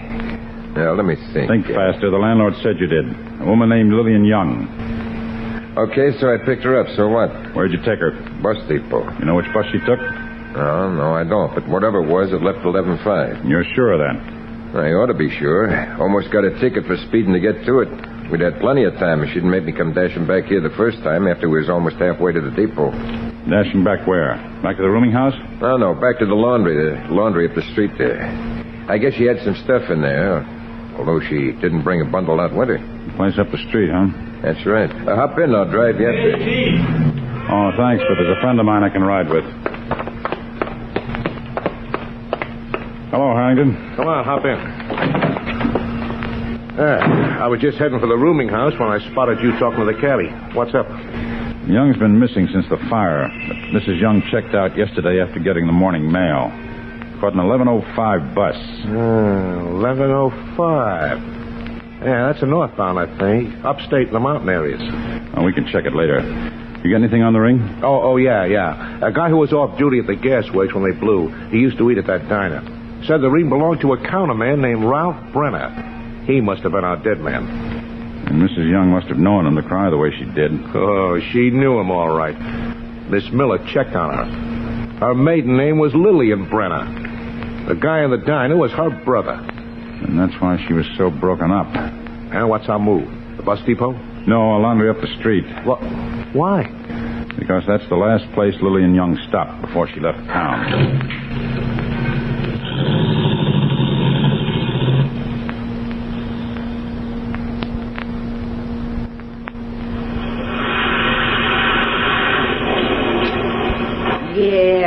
She was real upset because the pigs wasn't ready. You know how things was. We're 5 days behind on our regular work because of the fire. Funny thing, the only one who complained about the laundry being late was Mrs. Young. Maybe that was only because she had to leave town. She had taken the stuff with her, finished or not. It hadn't been in the tubs. Oh, what did she leave? Oh, just shirts. Her husband's, I guess. Real good shirts, though. The kind you don't have to starch at all. And fancy colors. Oh, my old man wouldn't be found dead in some of them. She says she'll be back to pick up the shirts? No. She wanted them sent to her COD. Said she needed the money she had on her for traveling. Shirts like that, you'd think her and her man was rolling in money, but... We understand, but did she give you a forwarding address? Yep, I got it right here in this book. Here we are. See, she wrote it down herself. Let me see. General Delivery Chief. Lake Blue Water. It's ready now. They're there on that there shelf up there. I'm going to wrap them and mail them out tonight. We'll save you the trouble. Just wrap them and we'll deliver them for you. Young's Laundry isn't going to get there until we do.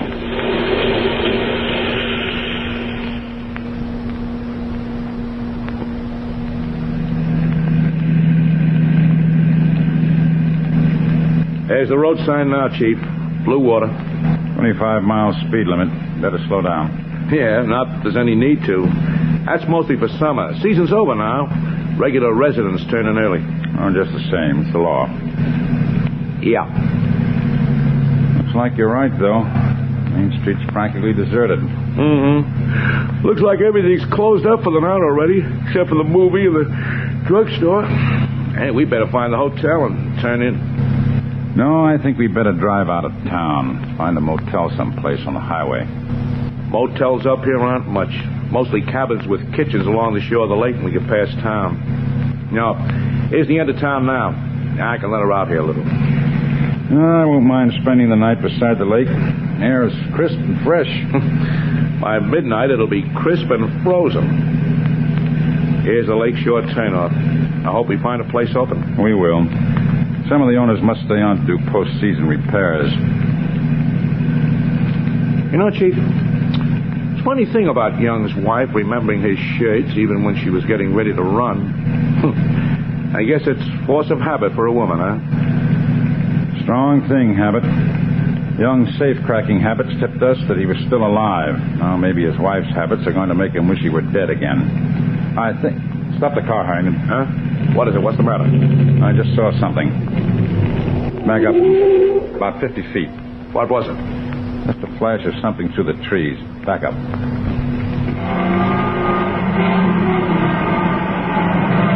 Headlights picked it up as we came past. Little road goes down there, that's all.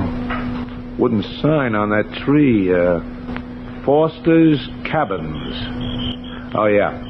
See the backs of the cabins down there? It's all dark, though. I see something else, don't you? Put the bright lights on again. Yeah. Wash hanging on a line behind one of the cabins. Look at the two men's shirts on the end of the line. Looks like a couple of rainbows even in this light. Hey. That's the kind of color scheme Vance Young goes in for. The shirts we have in the laundry bundle are just like those. You better put out the lights. Don't slam the car door getting out. Let's walk down and have a look at those shirts. Right. You know the laundry mark on the ones we picked up? Yes, 4 numerals. 1310. Same as the address of the rooming house they lived in. Quiet now.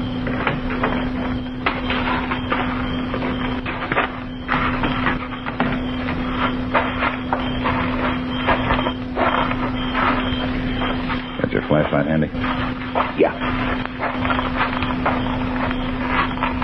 All right. Let's have the light. Feel it as much as you can. Marks will be inside the collar. There it is. 1310. Yeah. Vance? Is that you? Who are you? What do you want? Come on, Harrington. Vance! Don't run, Mrs. Young. It won't do you any good. Grab her. Vance, it's the police! Where is he? I don't know. He's gone. He's not here. He went into town. Down there, Harrington. Oh, where? The boat dock by the lake. I saw a shadow moving. Let her go. We'll pick her up later. There he is, Chief. Hurry. He's getting oars out of the boathouse. Stay out of the rowboat, Vance. He's pushing off. I'm going to jump root. Look out, Harrington. The oar. Oh, please, you come in. Oh, not as easy, you thief. Look out. You cut my little... I can't swim. Oh! He can't swim. He wasn't lying. He can't swim. I got you, Junior. Just relax. That's better. Ladder over here, Harrington. Right. I'll give you a hand. Grab him. He's starting to come to. I got him. Heave. I told you I couldn't swim. Well, where you're going, mister, it won't matter. Man, look at him. That water's freezing cold. Don't just stand here with it. Well, he's no worse off than I am, lady. No, he isn't, Harrington. As a matter of fact, he's much better off than you are. What's that supposed to mean? You'll see when we get back to our car. At least we have a nice dry shirt waiting for you. Come on. Get moving.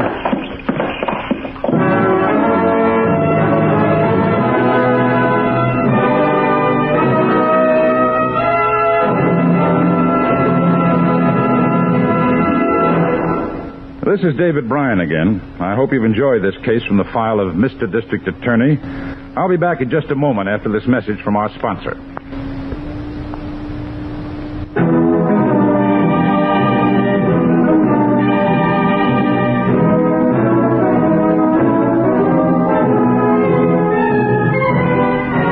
Now, here's the star of Mr. District Attorney, David Bryan, with a word about the program you have just heard.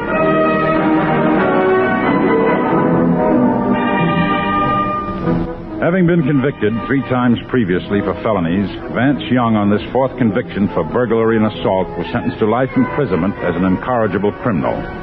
His wife, Lillian Young, having no previous criminal record, was sentenced to 5 years in the women's penitentiary for aiding a criminal, obstructing justice, and willfully giving false information to law enforcement authorities. Now, this is David Bryan inviting you to join us when we present our next case based on the facts of crime from the file of Mr. District Attorney. Mr. District Attorney was originated by Phillips H. Lord.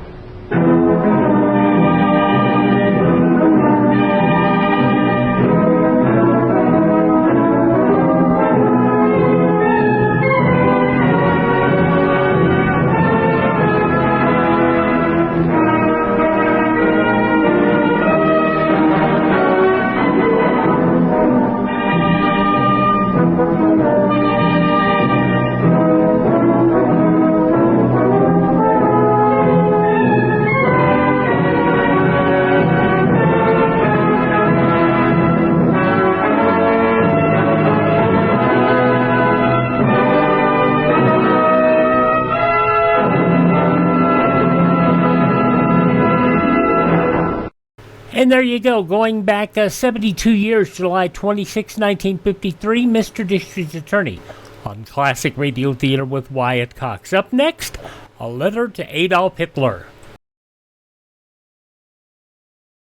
Step into the world of power, loyalty, and luck. I'm gonna make him an offer he can't refuse. With family, cannolis, and spins mean everything. Now, you wanna get mixed up in the family business. Introducing The Godfather at ChumbaCasino.com. Test your luck in the shadowy world of The Godfather slot. Someday, I will call upon you to do a service for me. Play The Godfather now at ChumbaCasino.com. Welcome to the family. No purchase necessary. VGW Group. Void where prohibited by law. 21 plus. Terms and conditions apply. Will you take the step? Hi, Dad. You want some help washing the car? What? Well, sure. Tom, you want something? Nothing, Pop. Mind if I put some civil defense stickers in here? Stickers? What for? Oh, see, Pop? Put them on the radio dial. At 640 and 1240. That's Conrad. 4 Wheels to Survival. That's your car in a civil defense emergency. It will help you move away from danger. If it's in good mechanical condition. Tires properly inflated, battery in tip-top shape, and your gas tank more than half full. Mark your car radio at 640 and 1240 for official information. Another sticker at the half-full mark will help remind you to keep plenty of gasoline in the tank. Know the 6 steps to survival. Make this year your family's year for civil defense. You take the first step. Civil defense, an American tradition. Okay, now a letter to Adolf Hitler. The series Dear Adolf, as it was originally broadcast. This is episode 5 of, I think it's 8. This goes back July 26, 1942. William Holden, a letter from an American soldier to Adolf Hitler. Dear Adolf, a letter to Hitler.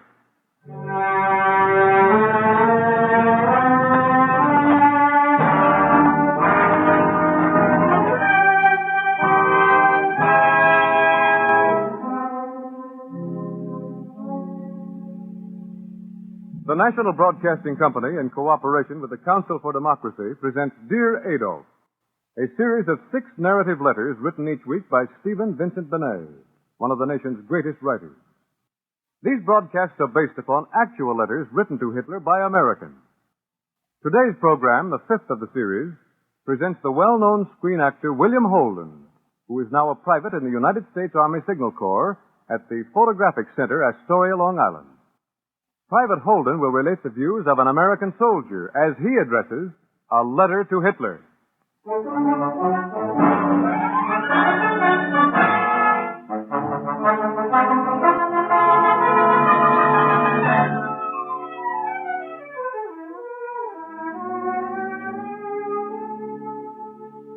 Dear Adolf, this is me, one American soldier.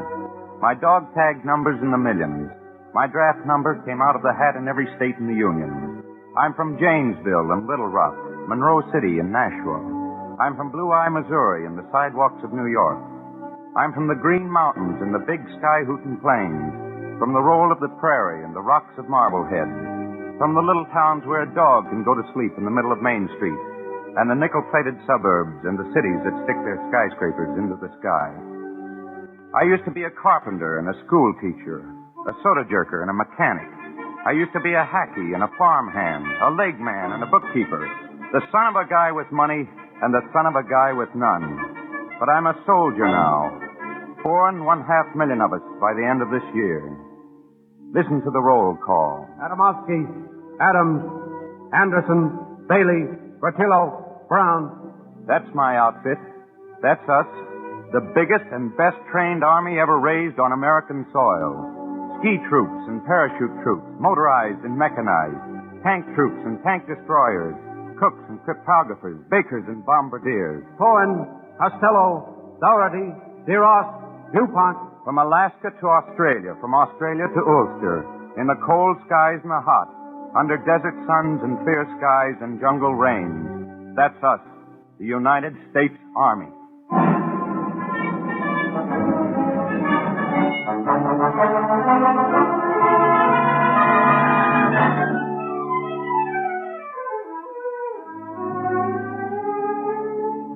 And we're not writing letters, Adolf. we're on the job. We weren't picked out for our looks or Nordic names. We weren't picked out to hile heels or chew up small countries that never did us any harm. We weren't picked out to sit around on our parking spaces and wait for you to be nasty. Let me tell you a few things about us, about the kind of army we are. They won't make you happy. When my bunch first went in, we had a drill corporal from upstate Georgia. He didn't read the papers much. He'd rather go to town and pick a scrap with the MPs. But he drilled us well. Hut, hip, hip, warp. And every day he kept saying, Now, you boys damn well better pay attention here. This business is for keeps. That was March 1941. But he knew what was coming, and we listened. But, well, most of us had left good jobs, and that seemed pretty important. We had a bunch of Italians, and they missed their spaghetti and conversation. We had a bunch of Maine lads, and they sweated under the Georgia sun and thought about the lakes beginning to melt back in Maine. We had some Poles. They knew the score. Their folks had heard from Warsaw. But they didn't argue much. They just kept humping. Yes, it was all pretty new. But when most of my company, at the end of 13 weeks, marched off to join a new division, well, some of them were bawling like kids. Because somehow, without lectures and orders and editorials, there had gelled a sense of comradeship that would make your well-advertised Gemeinschaftgeist look sick.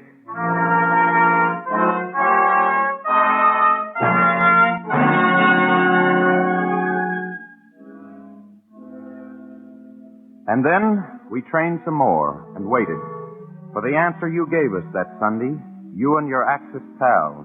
It's about time, one soldier said. Dalton, Davis, Dombrowski, Edelson, Edward, Parra. Like to hear from some of them? Here's one from Ohio. Used to drive a bus. Now he's mechanized infantry. In the part of Ohio I come from, lots of people have religious convictions against war. I keep these prayers at the back of my mind every day and believe these prayers. I pray for peace. But I'm not so much like those people in Ohio as I used to be. My convictions are that war is evil, and that the evil men are those who started it. When you ask me what I have personally to be angry against the Nazis and the Japs, that is my answer. They have hurt me and my people by making us fight a war that in our religion is bad. I don't know if I've made myself clear, but Hitler is my personal enemy, and I aim to stop him. And prayers don't make a soldier, Adolf? Not by your book? Well, ask about Lee's army, the Army of Northern Virginia. They prayed when they felt like it. Here's another from a Marine, just back from Atlantic Patrol, and sore. Sore because he's been made an instructor and isn't with his outfit. All I want to be is where I belong, in a mortar platoon of the Marines. Don't get me wrong. I'm not trying to wave the flag or become Joe Hero. But surely patriotism is something more than knowing the words of the Star-Spangled Banner. I'll admit that 10 years hence, nobody will give a hoot about what the boys in uniform did today. Those who die in action will be hardly a memory. Those who come back maimed will be an expense, a bore, and a nuisance. I've seen death many times recently and dodged it on several occasions. And if I get killed, oh, what the hell? Nobody ever left this world alive, and very few of us get to die for a cause. If I do get through, I will have had the satisfaction of knowing that I did try to do a man's job.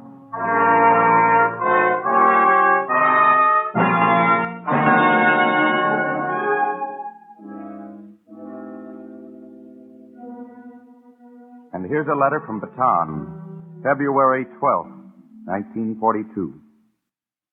Dear Mother and Dad, and Francis, this letter may never be delivered. It will go to Corregidor and there await transportation. I am proud to be part of the fight that's being made here. Bataan may fall, but the eventual outcome of the war is foreordained. I've seen some horrible things happen and had my share of narrow escapes. But I have also seen some very wonderful acts of courage, self-sacrifice, and loyalty. At last I have found what I've searched for all my life, a cause and a job in which I can lose myself completely. Life and my family have been very good to me and given me everything I've really wanted. Should anything happen to me here, it will not be like closing a book in the middle. In the last 2 months, I have done a lifetime of living and been part of one of the most unselfish cooperative efforts that's ever been made. Mistakes may have been made, but that has nothing to do with the manner in which my comrades on Bataan, both Filipino and American, have reacted to their trial of fire. If that same selfless spirit were devoted to the world's betterment in time of peace, what a good world we would have. And how dull, I can hear the younger generation muttering. This letter is written to send you all my love and thanks for just being my family. It is written with no so-called premonition. My chances are pretty good, so I'll send it on its way. Keep 'em flying west. Your loving son and brother.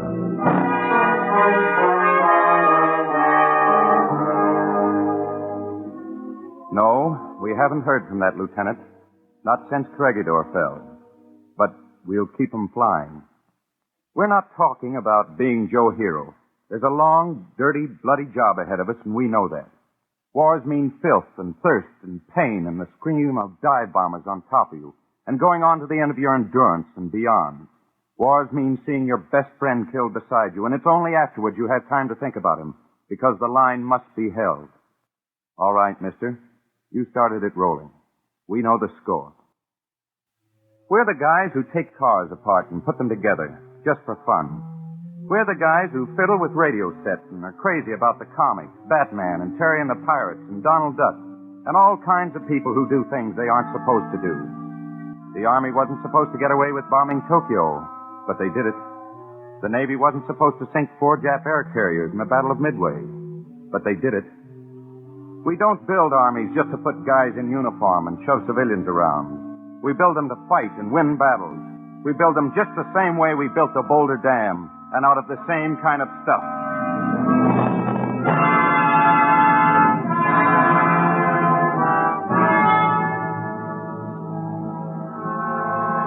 And in back of us, all the time, there's a roll call and a nollie. Follett, Fraser, Garrett, Hamilton, Herkimer. That's the muster roll of the Revolution, Adolf. The muster roll of free men who fought for their country because she had to be born. And they got worse chow than ours, and they got paid off in paper. And if they were living afterwards, they went back to their farms and hoed corn. But they knew what they'd done, and they were satisfied. Izzard, Jones, Jacobson, Jackson, Kearney, Lee Fitzhugh, Lee R.E. That's the roll call of the Civil War, Adolf. And out of it the Union lived, and a free thing went ahead. It cost blood and toil and long bitterness, but it made us one nation. Levinsky, Leibowitz, Liggett, MacArthur, McCook, Maganetti.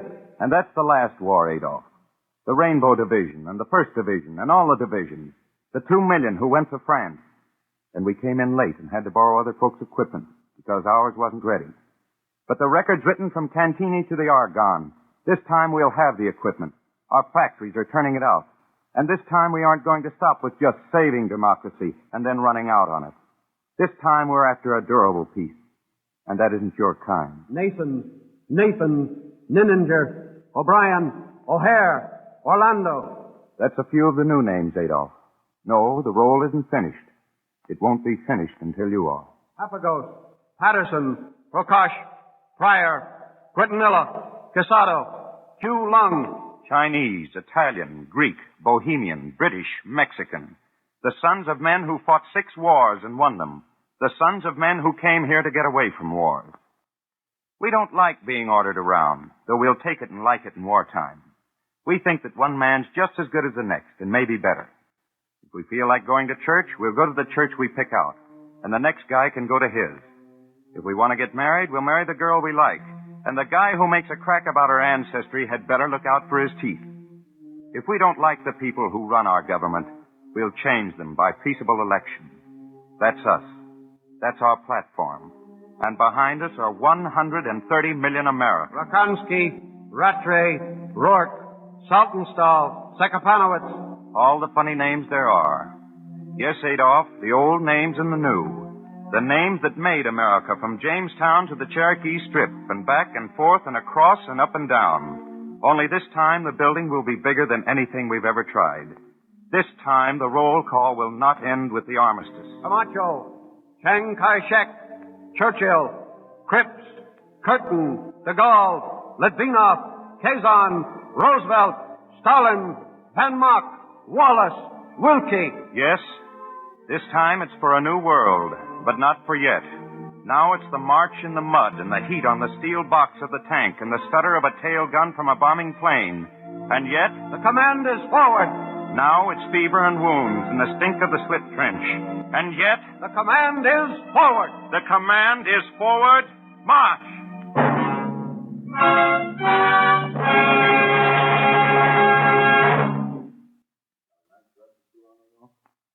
Vanilla or chocolate?